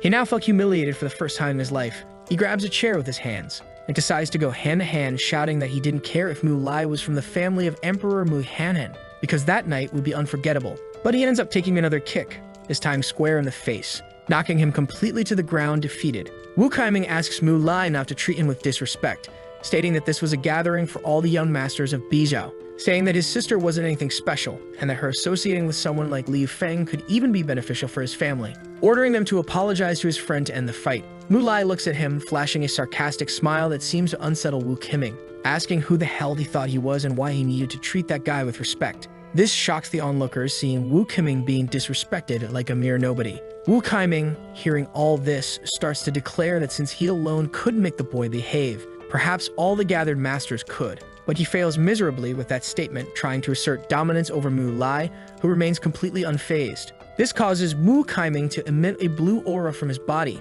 stating that he had seen how ruthless Mu Lai was and knew he wasn't an ordinary opponent, challenging him to a fight where, if Mu Lai won, he could stay there as long as he wanted without anyone minding. But if he lost, Wu Qiming would claim all of his training for himself. Hearing this, Mu Li flashes a grin, eager for the chaos, accepting the challenge immediately. However, his sister tugs at his shirt from behind and asks if he could really win the fight. He says he had already defeated Bijiao's invincible hand, so she could trust him. But clearly worried, she asks her brother to be careful. Meanwhile, Liu Feng shouts for his friend to cripple Mu Lai so he can never walk again, urging him to kill him. Wu Qiming then makes the first move, charging at him. He leaps with both fists emanating blue flames, calling him a piece of trash. But before he could land the blow, someone yells for the fight to stop. Wu Qiming's punch is countered by someone who pushes him back, and realizing who it is, he utters the name Yu Xiaotong. She, showing no sign of effort in blocking the attack, asks him who the piece of trash he was talking about was. Liu Feng also looks surprised to see the girl there, especially defending the person who had just beaten him. But she merely stares at them all, confident in her actions. Trying to hit an emotional chord, Wu Qiming questions why she was there instead of helping her supposedly bedridden grandfather. However, she asks him who told him that, as her grandfather was in perfect health. Her brother then appears, stating not only was he well, but he would be celebrating his birthday in a few days. Moreover, Wu Qiming had invited all the young masters of the city's wealthy families, so their presence there was no surprise. Seeing even Yu Xiaoxiang present, he starts questioning the information he had about their family. Remembering that his own father had ambushed the Yu family, destroying the old man's medicine, who was supposedly awaiting death in his bed. Contemplating the possibility that they had all been lying from the start, he grows furious with the situation. But he manages to maintain his composure, congratulating them on their grandfather's recovery. He asks what they were thinking for the girl to block his attacks. Yu Xiaotong explains it was obviously to save his life. Because the day Mu Lai met Wu Qiming's father, he beat the man mercilessly. People hearing this start questioning if he had really beaten Wu Hong, the famous Eagle Claw. The boy, hearing this, tells them to stop bluffing like that. But Yu Xiaotong warns him that he should be more mindful of what he said about other people's families. And indeed, his father had been badly beaten by Mu Lai, still fearing him to this day and being warned not to mess with the boy again. Quoting an old saying, "If you don't want to die, then don't even dare." She then warns everyone that if anyone else messes with Mr. Mu, she will mobilize all her family's forces to end that person's life, making Mu Lai smile upon hearing that. Wu Qiming recalls that his family already had a hostile relationship with the Yu family, but that was still a secret. There was no need to disrupt the current peace between the two families over a mere child. Liu Feng, incredulous, counters all the girl's threats, who was trying to protect Mu Lai at all costs, prompting the crowd around him to anticipate more chaos while Wu Qiming watched in disbelief, saying he just wanted to have a peaceful party, but unfortunately, that didn't seem possible. Muxin's phone rings at that moment, and she answers a call from their mother, who asks where their family was seated. She tugs at her brother's shirt again, telling him their mother was waiting at the entrance, and they couldn't keep her waiting any longer. The two exchange glances, and Muxin pulls him away from the commotion while he bids farewell to the Yu family. But Liu Feng steps into his path again, pointing his finger at him, only to be met with another kick to the face, ending him flying. The siblings leave the venue and enter the elevator, and his sister comments on how incredible her brother seemed. Mu Lai says she could add a bit more enthusiasm to her voice when complimenting him. The girl then, hearing this, does exactly as he asks, widening her eyes and repeating the sentence, pretending to be even more impressed and delighted, which makes him immediately realize that his sister was very good at being two-faced. 5 minutes earlier, a certain man arrived at the venue, asking where the host of the gathering, Wu Qiming, might be. The receptionist informs him that the 5th floor had been reserved by the man he was looking for, while she is captivated by his charm. He thanks her politely, entering the building accompanied by an older individual. This person is Mai Qian, who joins him in the elevator shortly afterward, and takes the opportunity to ask why he, having already been promoted in the master rankings, would bother attending such a party. Lu Pangfei responds that the world is vast and many talents could be found in such a place. Only the youth could represent the future of an era, and all he wanted was to see if the rumors about Beijiao's talents were true. Exiting the elevator, he encounters Mu Lai and Mu Xin, and something catches his attention at that moment. He stares at the two as they pass by, Maiqian asks what's wrong, but the young man merely says it's nothing significant. The two enter the 5th floor, seeing a gathering of people in the center of the room. Lu Pengfei politely arrives, asking for everyone's attention for a brief moment. All eyes turn to him, and Wu Kaiming asks how he can assist him, immediately noticing the imposing aura of the person, making it clear he wasn't from a family residing in Baizhou. It made the day even more unpleasant, as after resolving one issue, another quickly emerged without any break. He introduces himself, stating his family name. Wu Kaiming feels relieved that at least this one is more polite than Mu Lai, saying that visitors from afar were also friends, inviting him to come and chat to learn more about the person. The girls in the room were captivated by the mysterious man who had arrived, while Yu Xiaotong looked at them, unable to believe how women acted like that because of a man. But her brother, hearing this, says she acted the same way whenever Mu Lai was around. Hearing this, she turns her face away, embarrassed, denying all of her brother's accusations, who, seeing her reaction, says she had already given herself away. Lu Pengfei comments on having heard rumors about the banquet the Wu family was preparing for all the young masters of Bijou, and that he was curious about the new generation in the area, having heard they were full of rare talents, wanting to see that firsthand. Wu Kaiming, hearing this, asks what he thought of the masters there, hoping for some free compliments. But the young man says that everyone there, without exception, nothing but a bunch of trash. This sudden statement leaves everyone shocked. Meanwhile, on the 3rd floor, Mu Li and his family were having dinner, while his mother complained about him spending so much money, saying that if she had known, she wouldn't have come. She also scolded them for having their phones on the table all the time, claiming it was bad for their eyes. But suddenly, someone interrupts their dinner by shouting Mu Li's name. Yu Xiaoxiang comes running towards them. Seeing his friend, Nu Li asks what the problem is. The man says it's not good. Something bad has happened on the 5th floor. Wu Keming and the other masters begin confronting the man who had disrespected them all. But without showing any fear, Lu Pengfei continues to belittle everyone's skills, saying it's a shame the rumors were just exaggerations, expressing extreme disappointment in their strength. Liu Feng, cursing the man as arrogant, charges at him, eager to get another kick in the face, charging at him immediately, claiming he would teach this person a lesson on what it means to be a real man. But to his surprise, he doesn't receive a kick. Instead, he gets a slap right in the middle of his face, knocking him to the ground. Lu Pengfei then comments that the small fry were done, asking when the real opponents would show up. Hearing this, Wu Kaiming decides to attack. He advances with his eagle claw, targeting Lu Pengfei's blind spot, but that doesn't seem to surprise the man, who simply blocks the attack with a fan, stating that such a move wouldn't be enough, sending Wu Kaiming flying into the wall, making him wonder how he couldn't even touch the man. Lu Pengfei asks if the boy could now admit that Baizhou's martial artists were all a bunch of trash. But Yu Xiaotong appears, seemingly knowing who he is, mentioning Jiangnan province where his family resides. She asks if he's really willing to challenge all the masters present in Baizhou. Hearing this, the man is surprised that his family's reputation had reached such a distant place. He talks about his journey to Baizhou, only to be extremely disappointed upon arrival. One of the girls asks Yu Xiaotong who exactly this person is. She explains that in every era, there's a group of individuals with talents far superior to ordinary people. They are considered candidates to become martial gods with a high chance of reaching that level. All candidates possess very high training levels, with even the weakest among them reaching at least the pinnacle of martial arts. This shocks the girl beside her, realizing who is in front of them, and she asks if there is anyone capable of dealing with a man. Yu Xiaotong asks Lu Pengfei if he doesn't fear that someone in Baizhou might be capable of defeating him. The young man responds that he isn't trying to belittle Baizhou's martial artists, but they are even weaker than Baiyang's masters. During his journey through all the provinces, the people in Baizhou were the weakest he had encountered so far. The girl, hearing this, clenches her fists, and he asks if she intends to fight him right there. Yu Xiaotong knows she won't win, but still can't let the man insult everyone and walk away unpunished, preparing a punch. Everyone tells her to be careful as she advances. She delivers her punch, which only sends her flying backward. It's a weak blow for Lu Pengfei.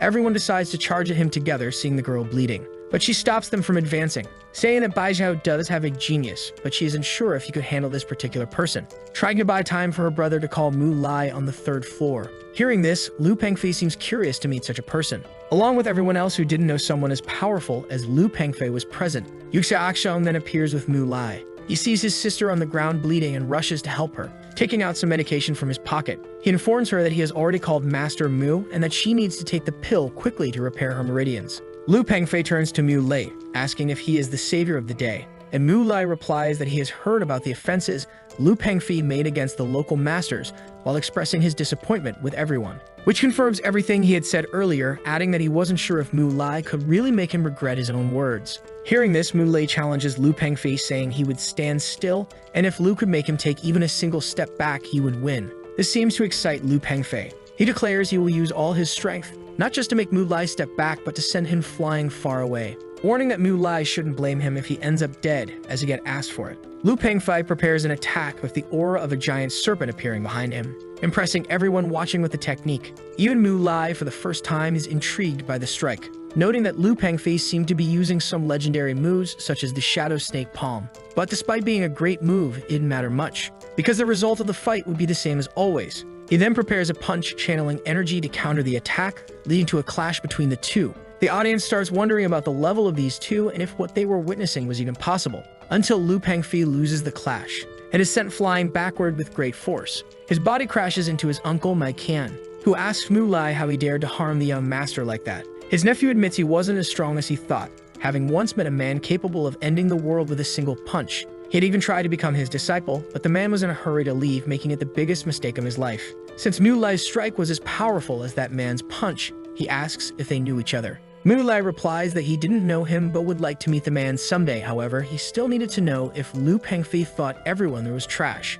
But Yu Xiaotong interrupts, asking for his help, saying she didn't want to take the pill because the last time she took one, her body felt extremely strange. Her brother tries to explain that last time she took a physical strengthening pill and all of it were just the side effects. But she insists she won't take it because she doesn't want to feel weird again. He explains that this time it's a recovery pill, and that if she doesn't take it, her meridians will be permanently damaged. Mu Lai, observing the scene, tells Yu Xiaoxiang that he will handle it. The boy approaches his friend, who complains about the pain in her body. Mu Lai tells her she's badly hurt, but she doesn't need to be afraid as everything will be fine, pointing 2 fingers at her while conjuring something. She screams in pain but realizes it's soothing, understanding that if she trusts him, it will heal her wounds. Thanking him for his help, everyone stops what they're doing to watch the two of them, prompting Mu Lai to ask if they needed help too, clearly annoyed. Wu Kaiming gives a thumbs up, thanking him for proving that the people of Beizhou weren't trash. They comment on Lu Pengfei being the 10th most promising candidate to become a martial god, and an event like this could turn martial arts into a new local hype, possibly boosting the area's reputation significantly. Lu Pengfei, in the background, struggles to stand while coughing, admitting that Mu Lai was strong enough for him not to understand why his name wasn't on the list of candidates to become a martial god, because with that strength, he had enough qualifications to compete even with Emperor Huang Fuan. Yu Xiaotong, hearing this, mentions that the emperor was a martial arts genius with a great reputation in Huaxia, reaching the pinnacle in just 2 years. No matter how hard the new generation trained, he was unparalleled. However, Mu Lai was even more talented than him. Lu Pengfei comments that while Mu Lai might be strong, the imperial capital still had many hidden figures lurking silently. And Mu Li asks how many master-level individuals there were in Huaxia, recalling his first day of training, where he could already compare himself with Huaxia's local master and thinking the masters might have a level similar to Yuan Dankui. He wasn't sure about the exact number of martial artists in Huaxia, but at the master level, the number was scarce, not exceeding 20 at most. However, there were other masters in the imperial capital, most of them from noble families, and in Emperor Mu's family alone, there were 6 or 7. Hearing this, Mu Li asks about the number of masters in the imperial city, making Lu Pengfei realize that the boy simply wasn't interested in being recognized as a master. Due to the pain in his body, he decides to retreat to recover his meridians before it's too late, bidding farewell to Mu Lai respectfully, saying that if he ever had the chance to visit Jiangnan, he would be warmly welcomed. But for now, he needed to leave as he had other matters to attend to. He then departs, clearly still feeling the effects of the fight. Everyone watches him leave after all that had transpired. Mu Lai tells Yu Xiaotong that he's leaving because his mother is waiting for him, and the girl grabs his arm, deciding to go with him, waving goodbye to her brother, who watches tearfully as his sister grows closer to Master Mu.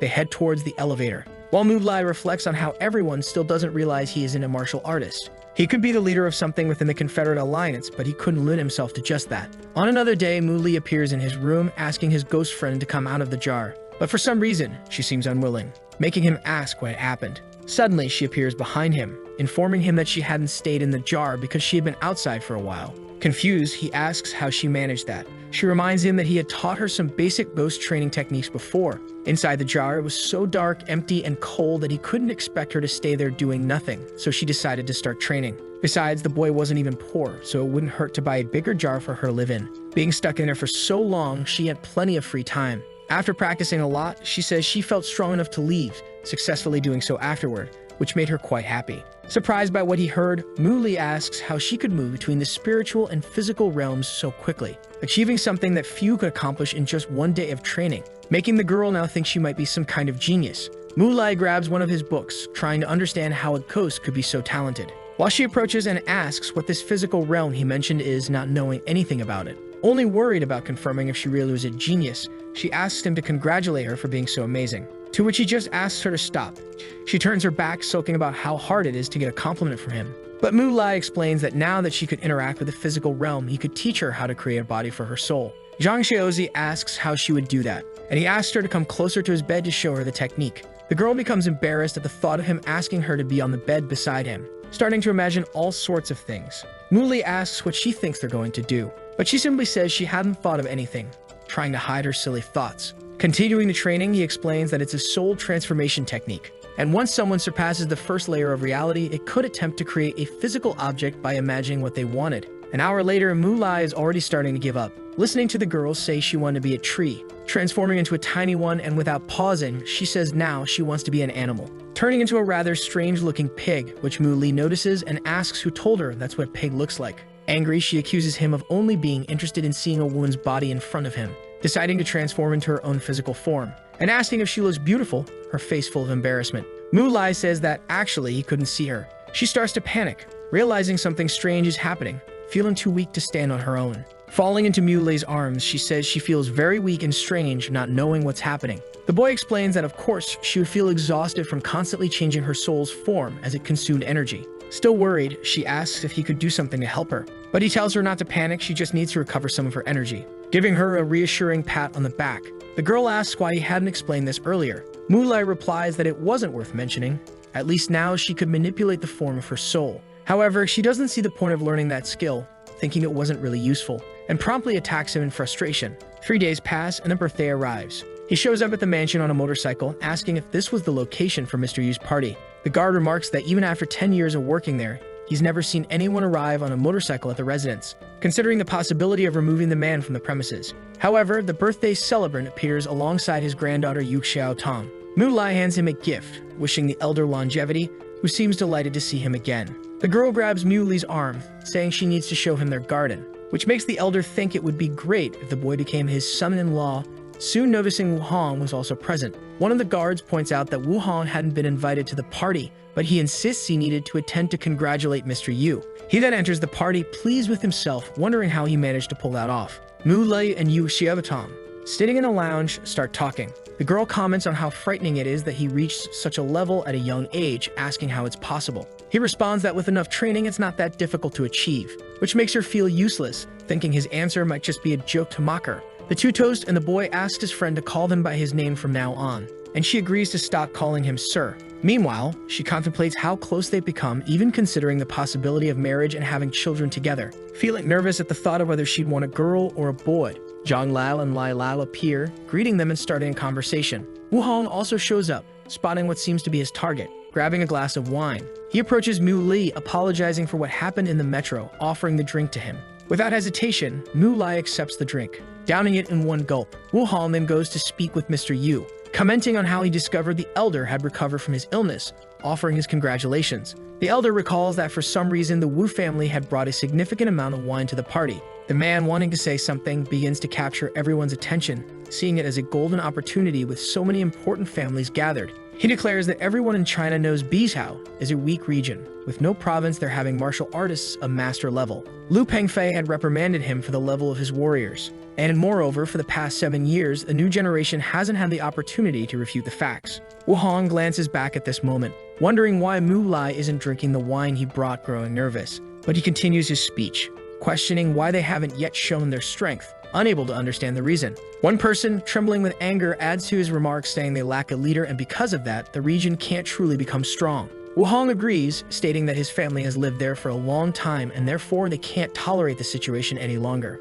saying he's compelled to take leadership to showcase their strength to other regions, leveraging the local economy and martial arts. Yu Xiaotong stands up, questioning whether he thinks he's better than the rest of the family, seeing no reason to follow his leadership. And Mu Lai, who had been silently observing, also doesn't seem pleased with the Wu family's intentions. However, many people seem to like the idea for some reason. One by one, people raise their hands, agreeing with the Wu family's proposal, creating a herd effect. One of the butlers informs the Yu leader that apparently some members of his own family agreed with Wu Hong's idea, mentioning that they had apparently been planning this behind his back for years. This makes the elder furious, shouting that his family had treated the man with so much respect only for him to do this in return. Wu Hong claims that people will always choose strong families to follow, and his was already falling apart, and that Bijao wouldn't last long without a leader. At that moment, he receives a slap from the elder, who says that this must be some kind of joke. But Wu Hong insists that this was the consensus and the leader of the Wu family was the most suitable for this position. Hearing this, the elder realizes that Wu Baqi had been behind everything from the beginning. The Yu family leader then demands that he stop hiding and show himself, as the boy in front of him was too foolish to orchestrate such a plan alone. Wu Baqi then appears, walking from the back of the room. Everyone looks around confused as Wu Baqi enters the scene. Yu asks what he offered everyone to make them accept his proposals. Wu Baqi responds that the situation was quite simple. The Yu family was crumbling while his was still strong. The elder, hearing this, couldn't believe his audacity to utter such disrespectful words. He begins to channel energy into his hands, preparing for a possible fight right there. However, something feels off. His strength and energy seem to have vanished for some reason. He soon realizes that he had been poisoned by the Wu family through some dirty method. Wu Hong stands up and reveals that a tasteless, colorless poison was strong enough to bring down even someone like him, having been slipped into the wine. Yet the elder had confidence in his security team and couldn't understand how this could have gone unnoticed. At that moment, a family member admits that it was because of him, the same man who had once been bested by Mu Lai. This would ensure he was no longer a failure, as with the elder dead, he would become the new leader of the Yu family. But clearly the Yu family would never follow him, much less let him live after discovering all this. At that moment, someone approaches Mu Lai holding a knife, threatening him. It's Wu Hong's son. The boy, seeing this, asks if he really wants to try his luck, making him tremble with fear just hearing that. The elder begins to collapse, feeling weaker by the moment. Clutching his chest, the elder tells Wu Baqi that while he might have attacked his family, he wouldn't touch a hair on Mr. Mu's head, because if he did, he would regret it. But Wu Baqi seemed unfazed by this threat, believing neither of them could do anything against his poison. The young man holding the knife continues to try to approach Mu Li, feeling an overwhelming pressure. Meanwhile, Elder Yu states that it's foolish to think they could defeat someone with a martial god-level martial prowess in that manner.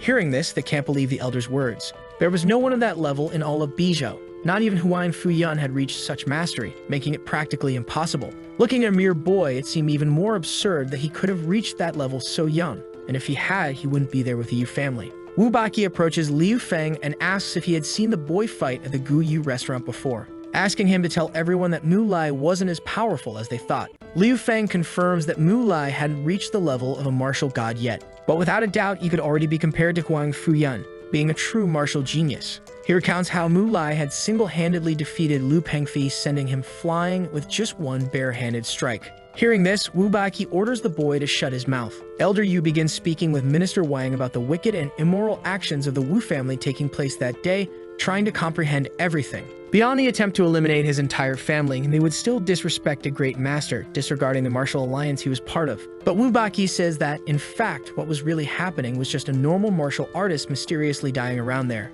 And the man who was the minister of the martial alliance himself says he wouldn't have any problem with it if a little more money ended up in his account. This revealed that everything had been planned beforehand, leaving the elder incredulous and desperate about the situation, unable to do anything. Wu Hong asks his son who had disrespected him at the restaurant that day and how he wanted to take revenge on that person now. His son explains that on that day he received 3 kicks from him and would never forget the humiliation and pain that still lingered in his memory, saying that he would first break his legs and then his arms, as he would love to see him fallen on the ground like an insect. His father, hearing that, says that his son's words were twisted, but he liked it nonetheless, as he couldn't blame him for feeling that way. The boy then charges forward with a knife, blaming everything on Mu Lai himself, but he drops his wine glass and grabs the boy's arm by the wrist, making him drop the knife midair. He then swiftly grabs the knife and mercilessly drives it into the boy's hand. Now the boy starts screaming, asking for his father's help. The scoundrels begin to wonder if he had really been poisoned, even after drinking the wine in front of them, while Mu Hong charges at him for hurting his beloved son.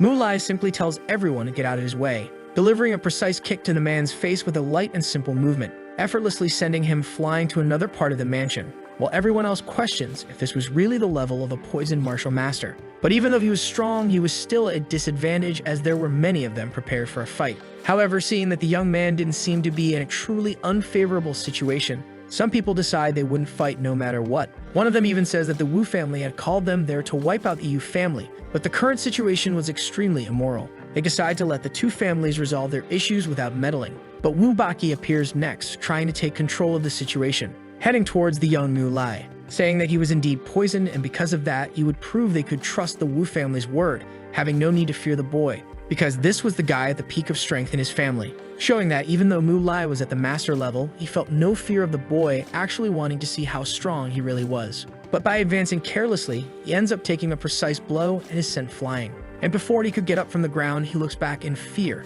taking another blow even stronger than the first, which destroys part of the mansion's wall and sends Wu Baqi outside the residence. The minister, witnessing this, simply cannot believe his eyes, seeing Wu Baqi completely defeated, hanging from a tree. Everyone looks at the scene with their mouths wide open, asking if the man had really been defeated like that. The elder approaches to check if everyone was okay along with his grandson, who asks Mu Lai if he wasn't also poisoned, but he explains that he had gotten rid of the poison earlier. Yu Xiaoxiang then teases his sister about her feelings for Mu Lai, and by doing so, ends up getting punched in the face by his sister. Her grandfather comments that throughout his life he had waited for someone to come along who could handle his brat of a granddaughter, saying it was all fate, while one of the people approaches and hands over the antidote that had been hidden in Wu Baqi's clothes to them. With the situation now under control, the leader of the Yu family shouts, asking if they would still continue following the man's leadership, saying that if they didn't repent from that decision, they would end up exactly like him. Everyone then decides to follow the Yu family from that moment on, while he distributes the antidote to the people at the party.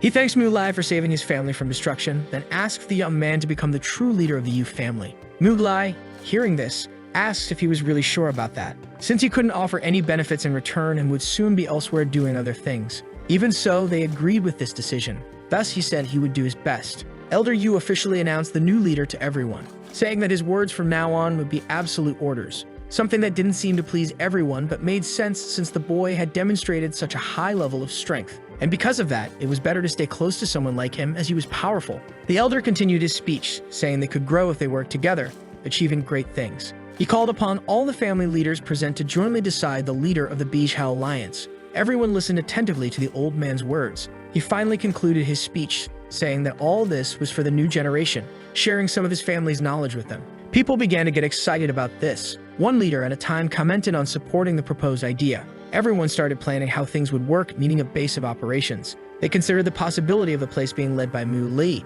as he was the strongest among those present. With his name, they could have more opportunities. Yu Xiaotong asked her brother if Mu Lai would really accept that request. He suggested that if she liked him so much, she could give one of her medicines to the boy, trying to plant the idea in her mind of drugging him to make him fall for her, a comment that made her get lost in her own thoughts and question what she was thinking, while her brother kept trying to make her agree with the idea just to provoke her. Yu Xiaotong didn't seem willing to do things that way, as she didn't even know if he really wanted to be the leader of her family. Meanwhile, her grandfather repeated the offer to the boy, who mentioned his lack of ability to manage that kind of thing. But since the leader had to be someone strong and respected by everyone there, he would undoubtedly be the most suitable person for the position. The people also seemed to agree with the proposal, saying they would handle the bureaucratic details for Mu Lai. And her friend also said that everyone would enjoy having him as the leader, politely asking him to accept the offer.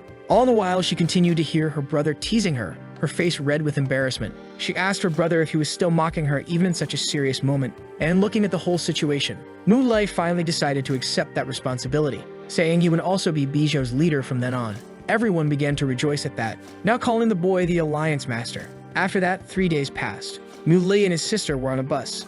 The girl was sleeping while Mu Li overheard a conversation about the Yu family happening in the seat behind them. The two were talking about the new martial arts book created by the Yu family with the help of the local Alliance Master, praising the product, which seemed to be successful in the Bijao region, and making the boy recall the moment days ago when they had planned all of this. They also mentioned how this leader seemed to be a mysterious person.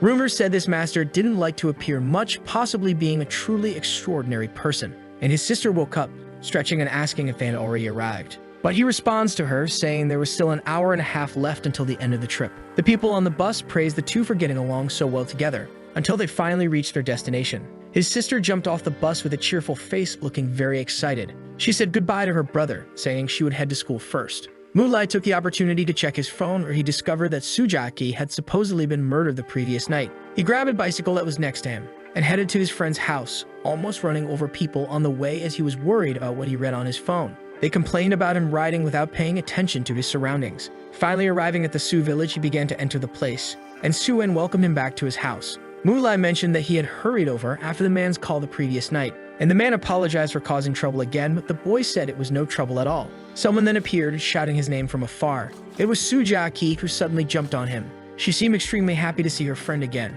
Her father tried to get his daughter to behave, while Su En's security group also showed up, noting that the boy had returned to the residence. He asked why they were there as well, and the man reminded him that he himself had requested it before leaving, reporting that during his absence, the Huan faction had gone out of control and now young girls were disappearing in Longshan. They were the culprits, aiming to capture virgin girls. Su Jiaqi was a target, so the group was guarding the area, preparing an ambush. After hearing all this, Mu Li asked if there were also any updates on Lai You's family, and the man said there had been attacks there as well, but Mr. Lai had some tricks prepared to handle it. He asked Mu Lai not to worry as they had also placed another group to watch over them. The boy then thanked him for the well-done job, saying that since he was around now, his group could take a little rest. This made the elder happy, saying he had worked so hard lately that he was even starting to go bald. But before leaving, he mentioned hearing about a new master of Beizhao who had emerged, asking if Mu Lai had seen who the person was. And Mu Lai said that, in fact, he was the master of Beizhao, while the man laughed, saying he truly had the strength to become that symbol. Su Jiaqi, hearing all this, asked if he had really become someone of master level, and the boy asked her if she didn't believe in him. She commented that it was hard to believe because masters were very important people, and he was just her personal bodyguard. Her father, hearing this, asked his daughter not to be so rude, but the girl seemed too upset because she couldn't leave the house while Mu Lai went out having fun, staying locked up all the time, only able to be scared by the martial arts stories people told her. Mu Lai, hearing this, was happy because it was a plan he had previously devised to keep her from getting into danger alone, while Shuwen said he had an idea related to the Huan faction issue, saying he would enroll his daughter in a very good university and asking Mu Lai to request a transfer to the same place. The boy was shocked to learn he could transfer to the best university around, realizing that money really changed everything. The man continued, saying there would be a party with the Liu family to celebrate their achievements, with several important people attending. He planned to go and ask if Mu Lai would like to accompany him. This made his daughter quite excited, wanting to go as well, while he responded that he would be pleased to accompany him. The next day at the Liu mansion, a limousine was seen at the mansion gates. Shuwen and his daughter arrived together, being followed by the group right behind. Lin Yu commented that the people on the forum were actually a bunch of idiots, asking Mu Lai to publicly declare he was the new master of Beizhao. But the boy said that fame and fortune weren't really his style. One of the butlers appeared, welcoming them. And Su Jiaqi remarked that Mu Lai didn't actually want fame or fortune, as it would be too much of a headache for him to deal with later. Stuwen and Lin Yu sit on the chairs at the venue. After a moment of silence, they ask Mu Lai to also sit in one of the chairs. However, the boy says he is fine standing as he does not want to draw anyone's attention. At that moment, the leader of the Liu family arrives at the venue. He is Liu Wuxing, accompanied by two younger individuals. These were his assistants named Zhang Shan and Lai Sai. The girl hides behind her friend Mu Li, saying that Zhang Shan's eyes are staring at her like a hungry predator. Meanwhile, the man reflects on the girl's beauty with a depraved expression. Mu Lai tries to show that he will protect the girl by staring back at the man. The man seems confused by his presence there. The host of the party then begins his speech, thanking everyone for their presence. As one of the attendees approaches, they congratulate the man on successfully becoming a master and present him with a pair of Buddhas made of jade as a gift. The people are astonished by the presence of the Zhangjing family, the family of the former master, commenting that the gift is worth millions of dollars. Suwen and Lin Yu also discuss the boy present at the venue, who is 7th on the waiting list of those who will become masters in the future. Liu Wuxing remarks that the last time he saw the boy, he was much younger, asking if his grandfather is still strong and healthy. The boy says his grandfather is doing very well and that he had already mentioned the man would soon reach the level of a master. Now that it has finally happened, he can consider himself a genius of martial arts. Suwen stands up and also states that martial arts are the treasure of Longshan and should be respected by everyone present. Hearing this, Liu Wuxing says that although he is honored by the words, his potential is still limited. Due to the difficulty of advancing further, they need to rely on the potential of the next generation as well. The man continues praising Liu Wuxing, not believing that his potential is truly limited. He says Liu Wuxing is indeed a martial arts genius, although some people notice that his words are merely for commercial purposes. Su Jiaqi approaches Mu Lai and asks if the talk about the man's limited potential is true. He replies that it is not true, but due to his age, he will not be able to evolve further during his life. It is a very difficult task to achieve when one is old. Jiao Muo, hearing this, points at the two, asking how they dare speak in such a manner about Lord Liu. This leaves everyone present astonished. The boy comments on hearing two ignorant people saying bad things about the man, such as him not having much vitality left. Suwen tries to calm the situation, which quickly spirals out of control as others begin to question him. His daughter tries to explain that they did not say anything like that, but Jiao Muo confronts her, accusing her of not owning up to her own words, emitting his blue aura. Seeing this, Mu Lai reaffirms that they did not slander anyone. He orders the boy to retract his words, warning that if he does not, he will regret it. This makes Jiao Muo nervous, as not even the leader of the Su family had the audacity to confront him in that manner. He then clenches his fist, saying that Mu Lai is merely a servant, yet he has decided to offend him and launches an attack with a punch. At the same moment, he notices something strange. It's a swift kick from Mu Lai that easily blocks his offensive, pushing him back while further provoking him. He realizes Mu Li's speed is not normal. Meanwhile, Su Jiaqi starts cheering for her friend as the fight begins. Liu Wuxing asks who this person capable of matching Jiao Muo is. He notices that Mu Li's strike was so strong that it has already damaged the man's meridians. That boy is truly someone out of the ordinary. Furious at having been kicked, Jiao Muo charges at him again. But before he can deliver his strike, he starts coughing up blood. He clutches his chest, trying to stay on his feet, determined not to lose the fight under any circumstances. He decides to show Mu Lai the level of strength of a martial god candidate. Conjuring energy in the palm of his hand, he attempts to hit the boy in the chest with it. But Mu Lai ducks, dodging the attack, surprising the boy instantly. That ends up with a punch straight to the stomach, throwing him far back while he screams in pain. Liu Wuxing merely observes the confrontation, remaining seated in his chair without uttering a single word, as the people at the venue are shocked by the scene. Su Jiaqi takes the end of the fight as an opportunity to ask if they now know who the real genius in the room is. But Jiao Muo, still conscious, asks who the hell that kid is, preparing to attack again. However, the host interrupts the duel at that moment, wanting to know the name of the person with such power despite being so young. Mu Lai then introduces himself to the man. Jiao Muo, upon hearing his name, is astonished and asks if he is the one who killed Feng. The boy then answers his question, confirming that it was indeed him. He comments on Feng being the assassin of assassins, capable of even killing a former master successfully. But he was killed by someone named Wuji, whom everyone thought was much older than the boy standing before them. Jiao Muo says it doesn't matter who he is, as he has no right to speak in such a manner about Liu Wuxing. The boy asks if he knows how to use his ears, as he has not spoken any slander, only stated that the elder's potential is indeed limited. But disbelieving this, Jiao Muo asks how Mu Lai would know that. Before he can be answered, the man interrupts again, asking how Mu Lai arrived at that judgment about him.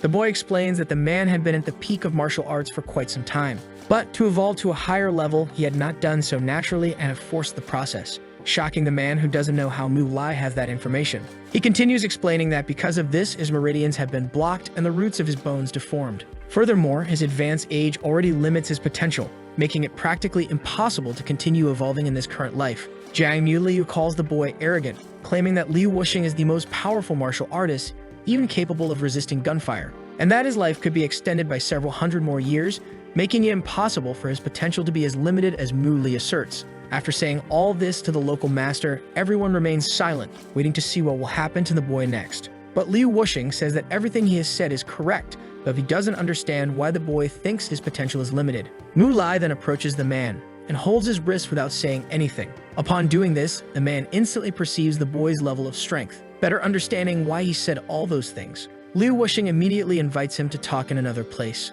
while Su Jiaqi asks her father why he is doing that. He replies, saying that apparently Liu Wuxing has finally realized that the boy is also a martial god-level master. The two go to another location, where Liu Wuxing begins to speak, asking Wuji to forgive him for not recognizing the great supreme master in front of him. And as a great master, he apologizes for his ignorance. But Mu Lai, not understanding this situation, asks why he thinks he is a supreme master. The man, who has never seen anyone stronger than him in China until now, says the boy doesn't need to joke with him, as someone with that level of strength is clearly a supreme master. He just doesn't know which master Mu Lai is, as he only knows of the existence of four. One of them is the leader of the Wu family, and another is the leader of the Huan Fu family. The other two are elder participants of the hermit sect. Hearing this, the boy wonders if there really isn't anyone else, as even the leader of the Hu family, considered a god, is merely a master. Chinese civilization has existed for thousands of years, and according to ancient history, there were even stronger people, comparable to gods. Even though there is no longer proof of their existence, they could still be out there hidden. Mu Li asks the man not to reveal that secret to anyone, and Liu Wuxing promises he will never do so. He asks if Mu Lai has any medicine that could help his body recover, but the man's situation seems complicated. However, the man has been quite lucky to meet the boy, who fortunately has a way to cleanse his meridians, asking Liu Wuxing to provide pen and paper so he can write down the prescription for the treatment method, which Liu Wuxing obeys immediately, thanking the boy on his knees, showing his respect for him. Nearby, Su Jiaqi was looking for the bathroom but noticed she was being followed. She comes across her friend and Liu Wuxing kneeling. Feeling relieved to have found the boy, she walks towards him, asking why Master Liu Wuxing is in that position, and then asking for his help with the person who had been following her around. The boy looks at the man, showing that he's watching him. This makes the man simply walk away from her, handling the situation easily. Liu Wuxing asks if the boy would be interested in having some food at his small house, but the boy says he is with Suen and needs to stay close to him. Later that same day, they all gather together at a table, because Liu Wuxing had invited Suen and his family to join them for a meal. making some people reconsider the importance of the Su family. Zhao Chun is also at the table, completely shocked by the presence of those people, while Zhang Jinjiang does not seem pleased with the situation. Su Jiaqi, noticing the boy's discomfort, starts mocking him. Mu Li asks her not to speak ill of people so loudly, but she says she doesn't see anything wrong with it since it's better than talking behind someone's back. Her father tries to explain that she doesn't need to create more problems for Mu Lai, because if it weren't for him, she wouldn't even be able to attend a university. The girl doesn't seem to understand the dangers of going to a university, showing no concern about anything. Because with Mu Lai by her side, she feels always safe, knowing he would protect her. The next day at Elite University, the teacher begins introducing 3 new students. All of them had recently transferred there. Su Jiaqi introduces herself first in front of the class, leaving all of her classmates enchanted by her beauty. Mu Lai introduces himself next, prompting the girls to whisper about him.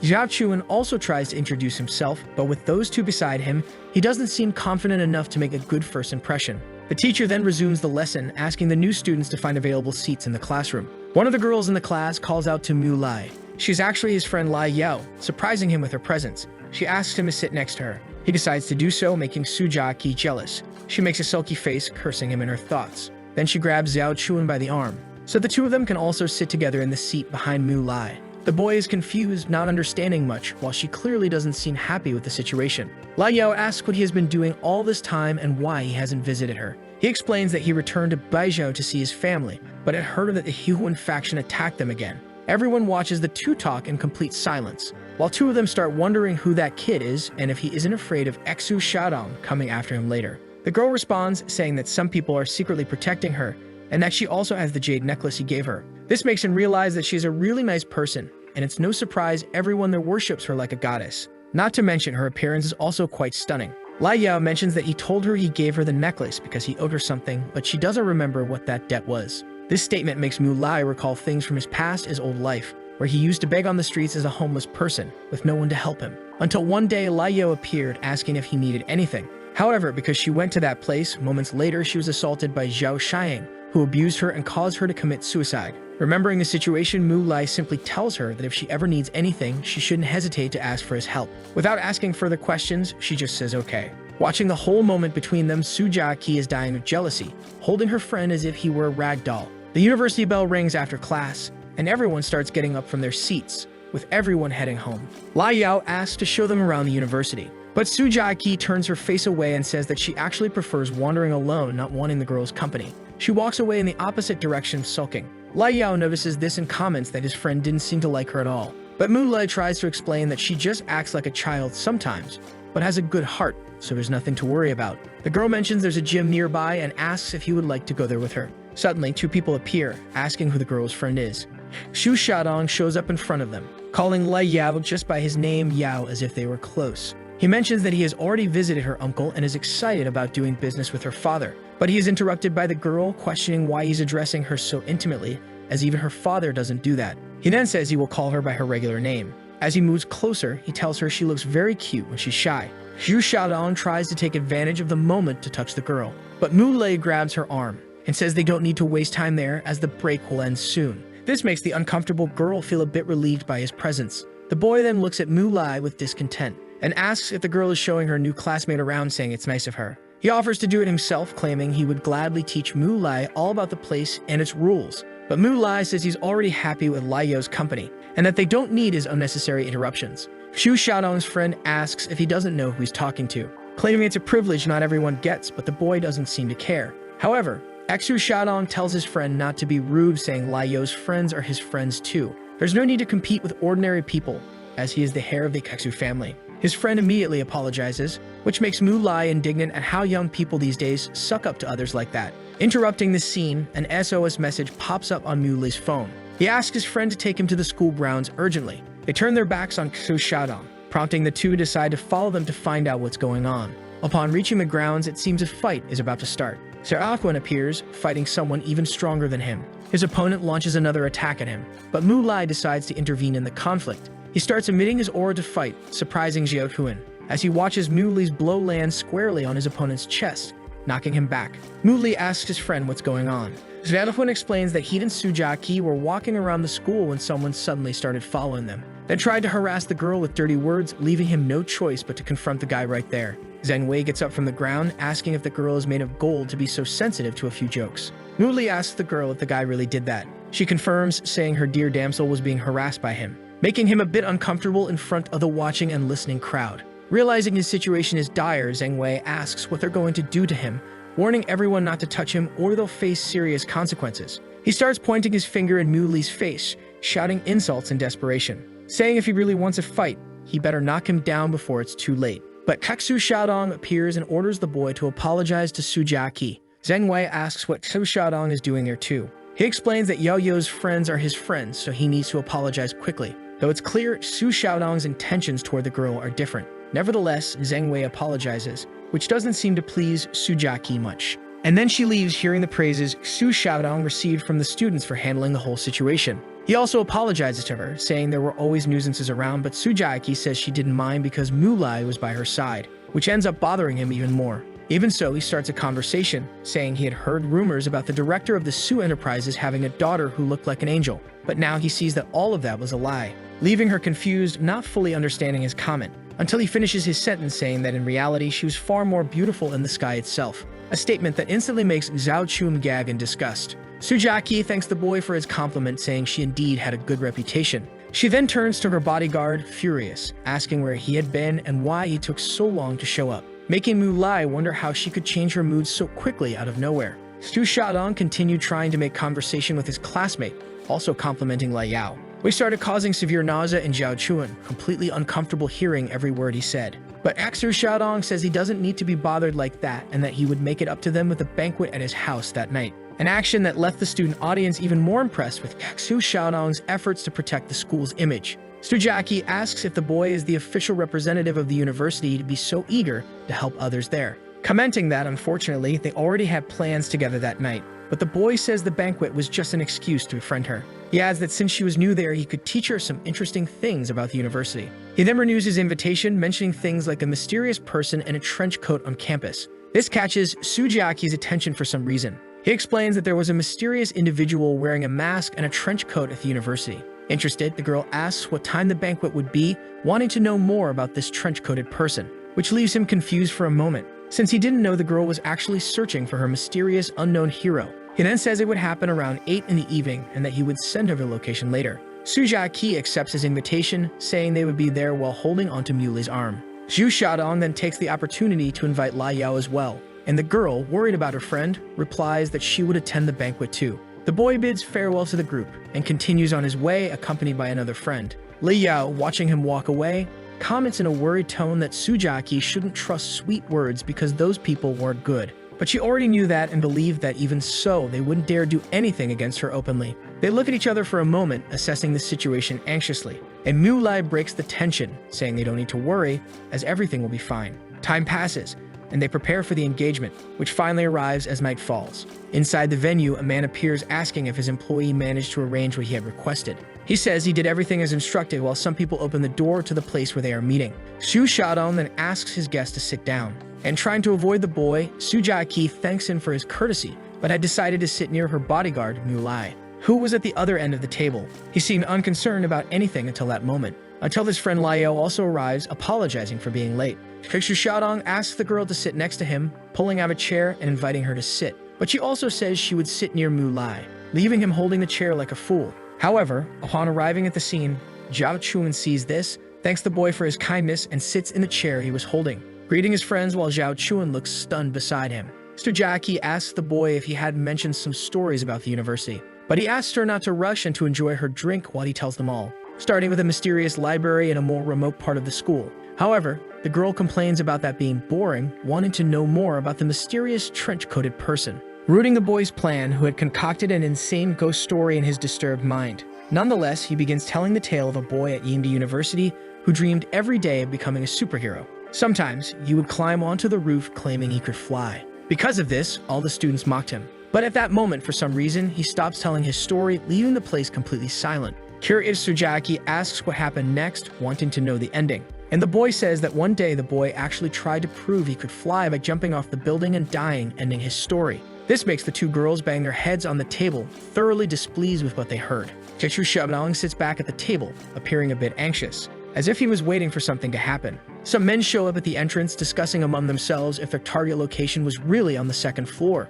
They seem to be planning something malicious previously orchestrated. 3 unknown individuals appear next. One of them confirms the scent of a young girl is coming from there. The second one, hearing this, yells, asking her to let them experience the feigned happiness. And the third one rudely kicks the door open. Opening the door in such a manner draws everyone's attention.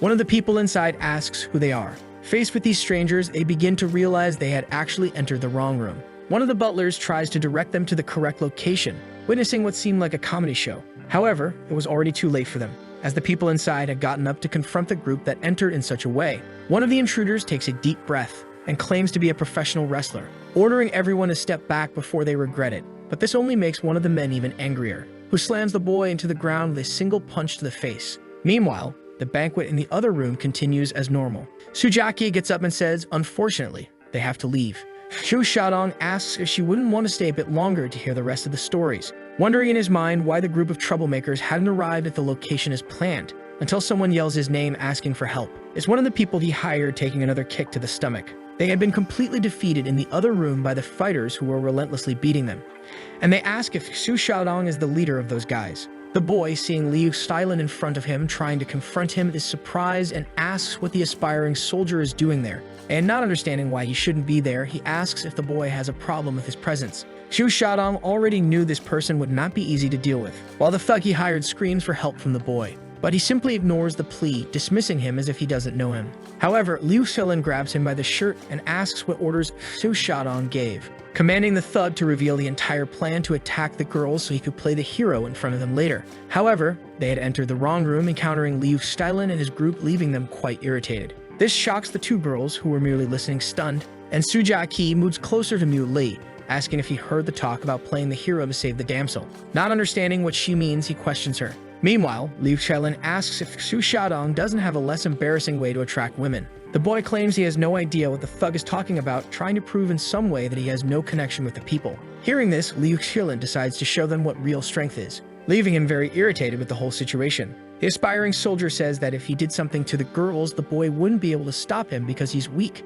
This frightens Su Jiaqi as he approaches her. He tries to touch the girl's face, but she screams in fear as he says there's no need for such a reaction. Seeing this, Mu Lai decides to act, grabbing his arm, making Liu Xilen ask if he really has the courage to try and stop him. He simply challenges the man back, showing no concern for his strength. Liu Xilen threatens the boy, saying he will tear off that hand if he doesn't remove it himself. But Mu Lai says that if he acted recklessly, he wouldn't be able to return home safely. The soldier remarks that he didn't expect to meet someone like that just after returning to Longshan from the army. He then manages to free his wrist from the boy's grip, and asks if he practices martial arts, which makes him want to test Mu Lai's skills. He charges forward, throwing a kick with his right leg. Mu Lai says his kick wasn't bad, but still not enough, breaking the soldier's leg instantly without any difficulty. The man falls to the ground, screaming in pain, while his friends who were merely watching begin to worry.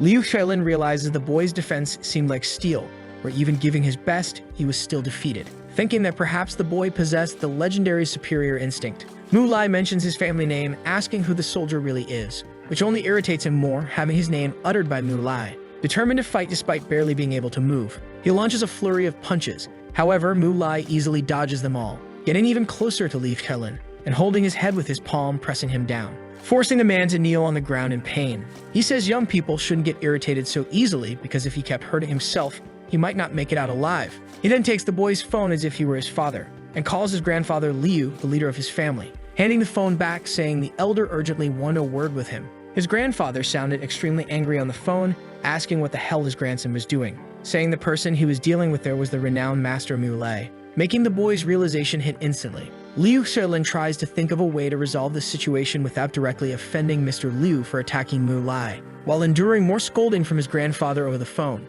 The call ends and Liu Xilen asks why his grandfather was acting that way, questioning if Mu Lai was even stronger than the elder. And Mu Lai, instead of confronting him, asks if he would rather join him. Liu Xilen then asks how the boy knows his grandfather, saying that Su Xiaodong wasn't a good person and he didn't understand why they were with him. But Mu Lai clarifies that he isn't part of Su Xiaodong's group, which surprises Liu Xilen, considering the boy stopped him from attacking Su Xiaodong's girlfriend. Su Jiaqi, hearing this, says neither of them were involved with Su Xiaodong, and Lai Yao adds that he seemed to have misunderstood the entire situation. Understanding it better now, Liu Xilin turns toward Xu Xiaodong, who was trying to sneak away, while Mu Lai and his group decide to leave for good. The two girls follow him immediately. Hearing Xu Xiaodong beg them not to leave him alone.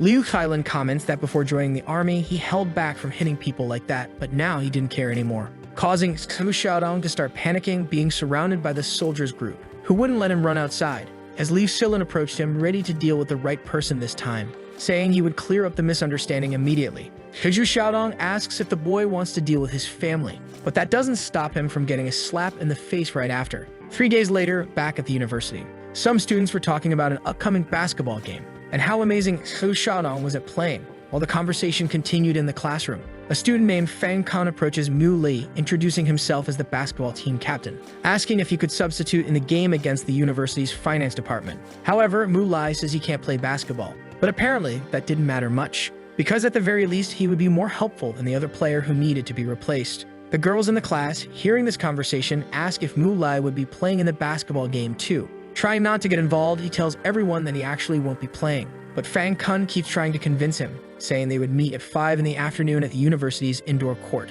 And the girls in the class also said they would like to see him play, but even so, he kept refusing his classmates' request, until Su Jiaqi called him, saying that if he played, she and Lai Yao would come to cheer for him too. With this request from his friend, Mu Lai then decided he would give playing a try. Outside the classroom, Xu Xiaodong appeared, listening to the whole conversation and promising that this time he wouldn't lose. The students finally gathered at the university court, where some female students showed up cheering for Xu Xiaodong. Su Jiaqi commented to Lai Yao that she didn't understand why they were cheering for someone from another class. Then she crouched in the stands, pulling out a flag and shouting, showing she was clearly there just to cheer for her friend Mu Lai. This made Mu Lai a bit embarrassed by her shameless behavior, especially since he was still on the bench next to Zhang Xiaoyu, not even playing yet. One of the opposing team members challenges the boys' team. Everyone gets ready for the game to begin. The referee blows the whistle to start the first half. 2 players in the center court jump for the ball to start the game. The ball ends up with Xu Xiaodong's team. He holds the ball while advancing, hearing the girls in the crowd praise him during the match.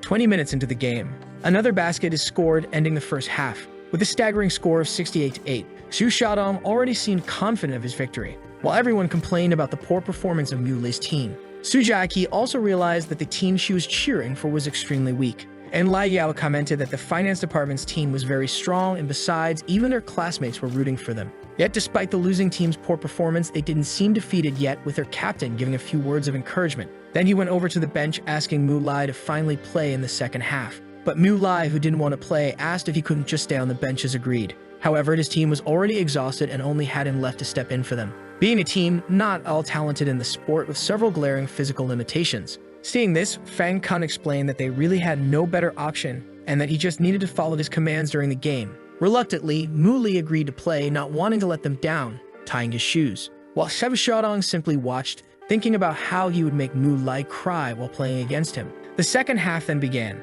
The ball was contested at center court again. Xu Xiaodong managed to grab the ball, immediately locking eyes with Mu Lai. However, the ball was intercepted right after, and one of his teammates passed the ball to Mu Lai. He managed to hold onto the ball even though he had no idea what he was doing and thought about what to do next. Looking at his target's back, he threw the ball without moving, scoring a 3-pointer.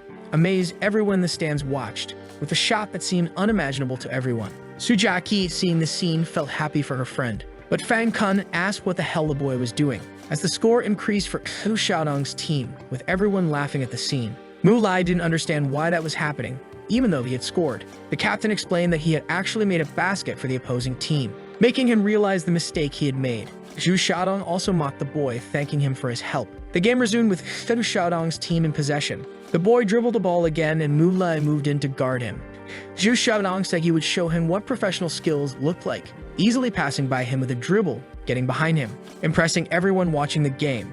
After getting past his defense, he felt confident. He jumped, preparing to make another basket, but Mu Lai intercepted the ball in midair before he could shoot, leaving Xu Xiaodong stunned by his agility. Now all he could do was watch as his opponent scored points the correct way this time. He regained possession of the ball to restart the game, ready to defeat him, trying to advance through his defense, protecting the ball. But now, instead of getting past Mu Lai, he stepped back and made a 3-point shot. However, with an extraordinary leap, Mu Lai intercepts the ball once again, catching it after quickly landing in front of his opponents. He scores another basket for his team. everyone realizes the boy would be a huge challenge. Su Jiaqi grows furious, taking out his anger on his own team, ordering them to stop Mu Lai at all costs. 3 players surround him with the ball in hand, yet he jumps anyway and scores another 2 points. The crowd goes wild as Mu Lai, even marked by 3 players, continues to score. With only 13 seconds left, the game that seemed lost is now tied.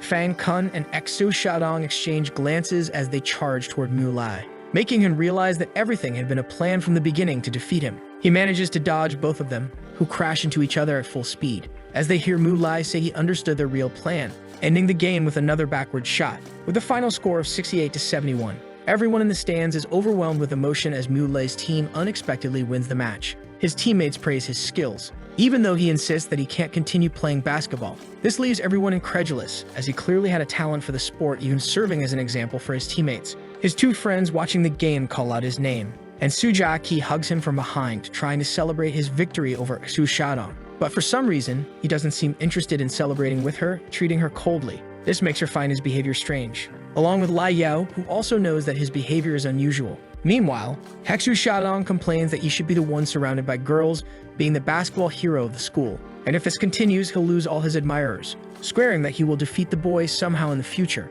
At that moment, Mu Lai receives a notification on his phone. His sister is asking him to go to the mall the next day. The following day, he goes to the location, meeting up with his sister again. He asks why she invited him to accompany her since she never did that before, and starts thinking that maybe his sister just missed her brother who hadn't been home for a few days, but she denies it all, saying that if he went to the mall with her, they could buy clothes so he would never have to shop again in the future, and she couldn't carry everything by herself, needing his help. The boy says he doesn't need new clothes as he still has his old ones, but she simply ignores him and continues for the men's clothing stores, saying he wasn't dressing well because he had no fashion sense, which might even make it hard for him to get a girlfriend later. 10 minutes pass in the store and Mu Lai appears wearing a blue suit, which he clearly dislikes, commenting that he prefers his old, simple clothes. But his sister already has more outfits ready for him to try on, making him realize he has no choice. Giving up on arguing with her, he heads to the checkout holding his new clothes, saying he'll buy everything. Because if he keeps saying no to her, he'll spend the entire day trying on every piece of clothing she brings. Finally, they leave the store, and Mu-xin then decides to enter another store, this time for women's intimate apparel. Her brother tries to understand what she's doing, watching her from outside as she calls him to come in too. He feels awkward, saying he doesn't want to see his sister trying on that kind of clothing, but she mentions there are seats inside where he can wait instead of standing outside. Mu Lai says it's not a problem for him and decides to wait outside anyway. His sister buys the clothes she wanted. After a brief period, she calls her brother to finally leave. As they walk and talk, someone appears in the distance, just observing them. It's Jiao Muo, who now knows that Mu Lai has a sister.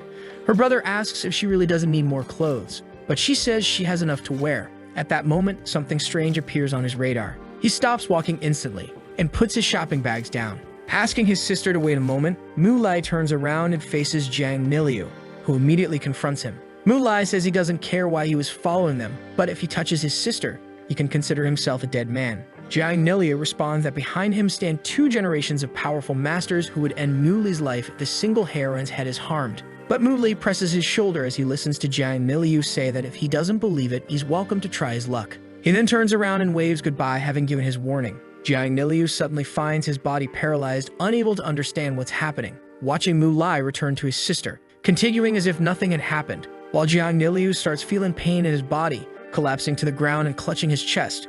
Realizing Mu Lai is even stronger than everyone thought, Mu Lai finally bids farewell to his sister, handing her a protective item, which she gladly accepts. She gets into a taxi and heads home. At that moment, a black car approaches, urgently calling out to Mu Lai. He asks what's going on. The man explains that it's an urgent mission and they need to discuss it inside the car. The man says they found Acacia's hideout, and to ensure the operation's success, they decided to call on Mu Lai for help. Introducing Mr. Zhuang Yan in the front seat, the man mentions his fame in the forum, where he's known by the codename Wuji, expressing his honor at meeting such a young master and praising his skills. Mu Lai, hearing this, says it's an exaggeration and that they shouldn't overestimate him. Finally, the car stops. They step out, surrounded by dense vegetation. Mu Lai notices it's an ideal place to hide, and suddenly encounters his acquaintance Liu Stylen at the location. Liu Stylen says he's also after the Acacia people because of their unforgivable crimes, volunteering to kill them all. They had planned an ambush days earlier at this key point for the organization. The victims were inside the cabins, so the group needed to act cautiously during the operation. The man asks if they can eliminate the guards without being noticed, but it seems challenging as even a silenced weapon might alert them. Hearing this, Mu Lai says he'll handle it himself, picking up some leaves from the ground to start the invasion. Outside Acacia's cabins, everyone positions themselves strategically for the confrontation, while Mu Li prepares his attack with enchanted leaves, shooting them so swiftly that he remains unnoticed. The leaves hit the local guards in the head with a single strike,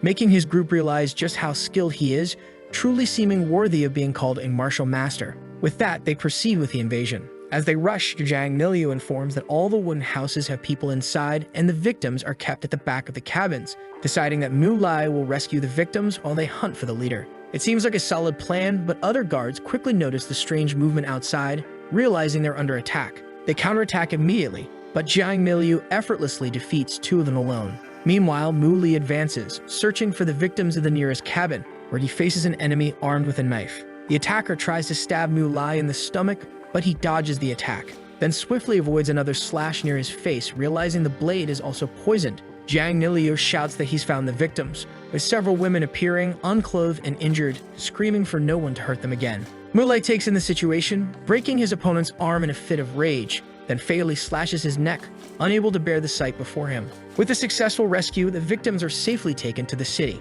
However, despite the situation seeming to calm down, the man informs them that Mr. Zhuang has been hit and is struggling in his fight against their leader. Mu Lai demands to be shown where the person is immediately, his eyes filled with a murderous intent. The fight between Zhuang and the leader of the Acacia group is underway. Liu Chailin decides to charge in and help his comrade, seeing that Zhuang is being overwhelmed by the man, but his presence is quickly noticed. The leader unleashes his full power at that moment, emitting a powerful and terrifying aura, blasting both his opponents away with a single strike. They realize that this man possesses an aura only the most powerful Acacia officials wield. Jiang rises and declares that even though it's difficult, he should still be able to stop the man. But Mu Li asks him to rest, deciding to take over the fight. One of his companions warns that there's also a toxic gas in the area, but this doesn't seem to bother Mu Lai. He confidently claims he can end this with just one strike. He charges at the Acacia official with incredible speed, catching him off guard as he remarks how cruel it is to do such things to innocent women. Before the official can react or speak, Mu Li channels his energy into his palm, delivering a powerful blow to his stomach. The man, now defeated on the ground, asks if Mu Lai is some kind of master for moving so quickly. Not wanting to engage in idle chatter, Mu Lai demands to know the location of the group's central base. The official, unwilling to cooperate, refuses to answer, only warning that Mu Lai would be insane to attempt an invasion. He mentions that their leader is an investor and, if successful in his plans, will become a powerful master far stronger than Mu Lai. Knowing the man won't reveal any details about the organization, Mu Lai decides to eliminate him. The official can't believe in murderous intent in Mu Li's words, but he is struck in the chest by Mu Li's palm, which pierces through him. He falls lifeless to the ground. Zhuang comments that the real problem is more severe, as the true leader has escaped alive, suggesting he is highly skilled in martial arts. Still unsatisfied, Mu Lai offers his assistance to hunt the man down before it's too late. Zhuang thanks him, agreeing that continued cooperation would be beneficial as they head back to the city together. Meanwhile, at the Central City Hospital, someone is angrily slamming a table. It's Su Jiaqi, still furious about his last encounter with Mu Lai, which didn't end well for him. Additionally, his friend mentions that Mu Lai is gaining admirers and is now the talk of the university. He can't believe Mu Lai used Su Jiaqi to gain fame like that. Su Jiaqi orders his friend to gather information on Mu Li's family, planning to ruin everything they have. Fang Kun comments that while Mu Lai seems like a good person, it wouldn't be easy to confront him with violence. It would be better to use the attention on Mu Lai to create a scandal, a more effective way to retaliate. Su Jiaqi grows excited by his friend's idea. They begin speaking in hushed tones, plotting what they could fabricate about Mu Lai, determined to destroy him next time. Back at Yinkai University, Su Jiaqi strolls calmly through the corridors, until she overhears some rumors that might involve her friend. She immediately stops the two girls gossiping, grabbing one and slamming her against the wall, demanding to know if what they're discussing is about Mu Lai. She discovers that a disturbing video of Mu Lai is circulating around the school. In the video, Mu Lai is seen ordering a female student to follow his commands in a room, throwing her onto a bed as she screams for him to stay away. He is shown abusing her without remorse, ripping off her clothes, telling her that screaming won't help. Su Jiaqi, who found out about the video while interrogating the two girls earlier, says she can't believe her friend would act that way, especially since he never did anything like that even with someone as beautiful as her. She calls him immediately, asking if he knows about the video, realizing someone is clearly trying to ruin his reputation. He answers and says, unfortunately, he's already aware of the rumors. At the same time, he is surrounded by students at the university entrance who are shouting insults at him. Everyone is saying horrible things, declaring that he shouldn't even be alive, trying to drive him out immediately. They claim someone like him would be better off with a bullet lodged in his head. Su Jiaqi watches all of this, laughing as his plan unfolds successfully.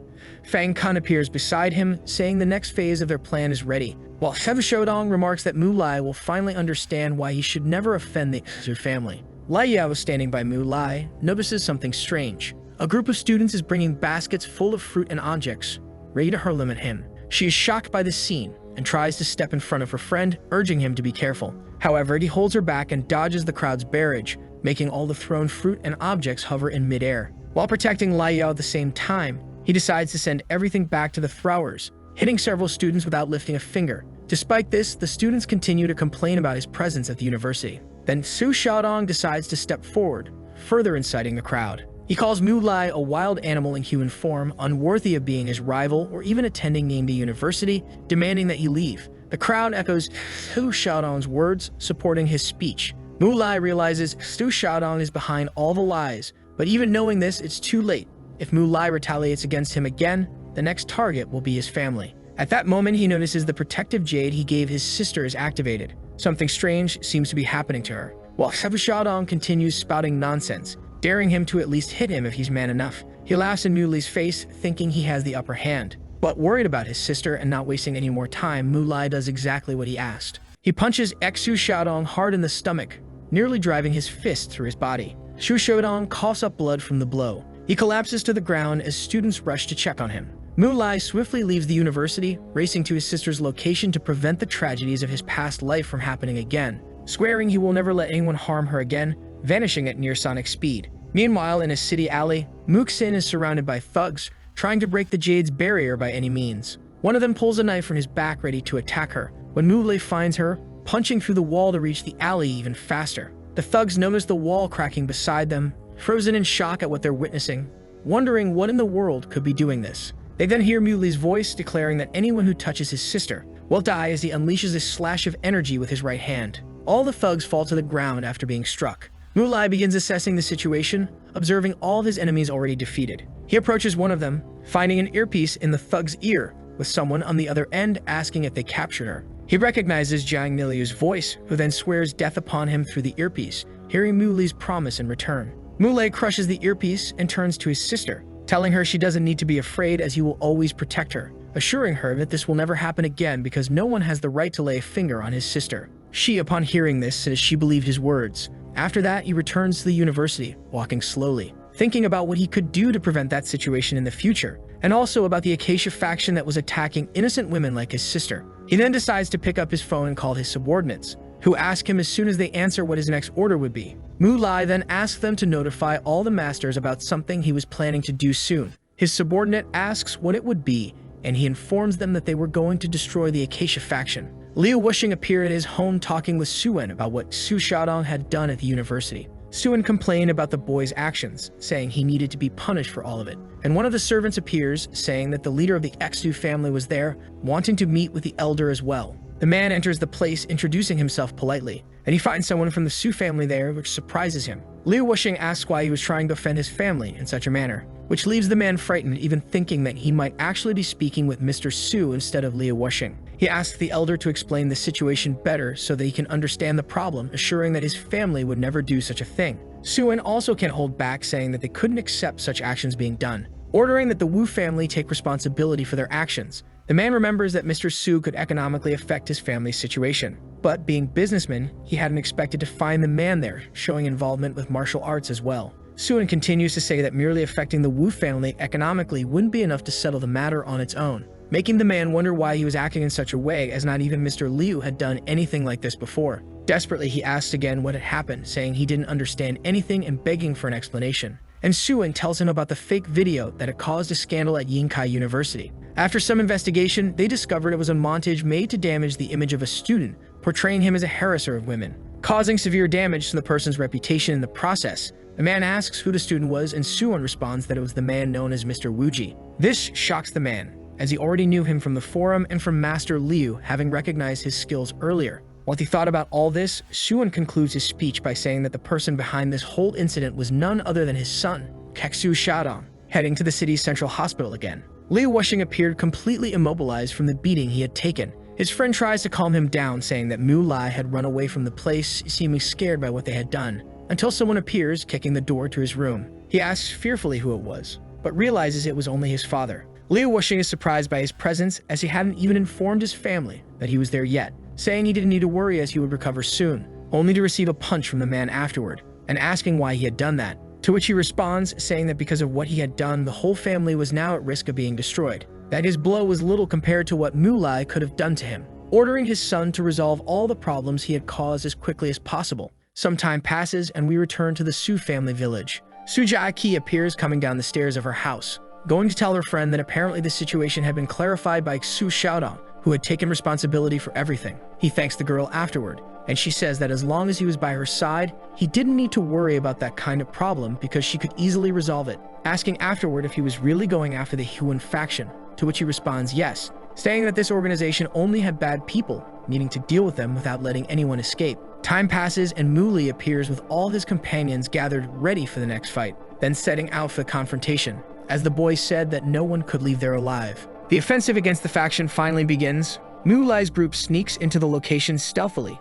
moving like trained ninjas, taking down several people present without anyone noticing. This being the 5th headquarters of the organization they had destroyed in a single day. They hadn't known before the operation that the faction was that vast, deciding to set the place on fire, leaving no traces behind. Mu Li asks for the location of the next base, and one of his subordinates informs him that the next spot is inside an underground casino. They depart, leaving only the flames reaching the skies behind. At the underground casino, news of the attacks had already reached the faction. A man shocked by the loss of 5 of his bases appears, dropping his glass of water, worried about the current state of his organization. He was close to achieving a higher martial level, and if he succeeded, no one would be able to deal with him anymore. He asked a mysterious person if they already knew who was behind all the attacks, but the person replies that they knew nothing about it yet. This person being none other than Jiang Miliu, who actually already suspected that Mr. Wuji was behind it all. Mu Lai's group finally arrives at the casino, wearing black cloaks that hide their faces, and Zhuang, watching this situation from a distance, comments that their leader was Mr. Wuji himself,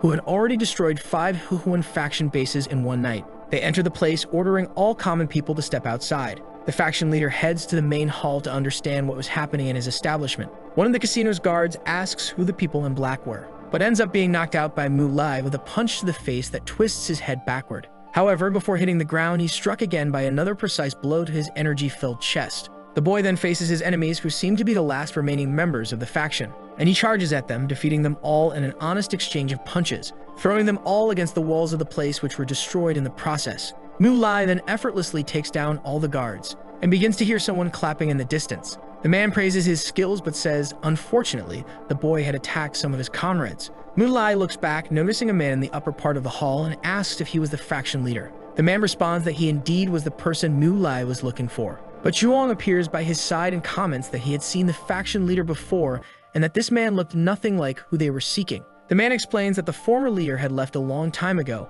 but before that, he had put him in charge of everything, because he was a martial genius, having reached a high level in just 10 years of training. And that very day, to their misfortune, he had finally become a martial master, something Zhuang says is practically impossible. Beyond that, the faction leader continues to say that his student would also use the same training methods to soon become another master, revealing that he was another genius from the Jiang family, named Jiang Miliu, who then appeared behind the man. Jiang Miliu looks at Mu Lai and says the boy had truly proven to be a worthy opponent. He had never thought Mu Lai would be the one behind the attacks, but still, he wouldn't leave that place alive. Upon seeing the boy, Mu Lai shouts his name in fury, for he was the same person who had attacked his sister days ago in the city's alley, saying that in truth, it was Jiang Miliu who wouldn't leave there alive. Jiang Miliu then jumps to the center of the hall, facing Mu Lai head-on without fear, while the faction leader orders them to kill everyone there, and ready for combat, challenges Mu Lai to see who would truly win that confrontation once and for all.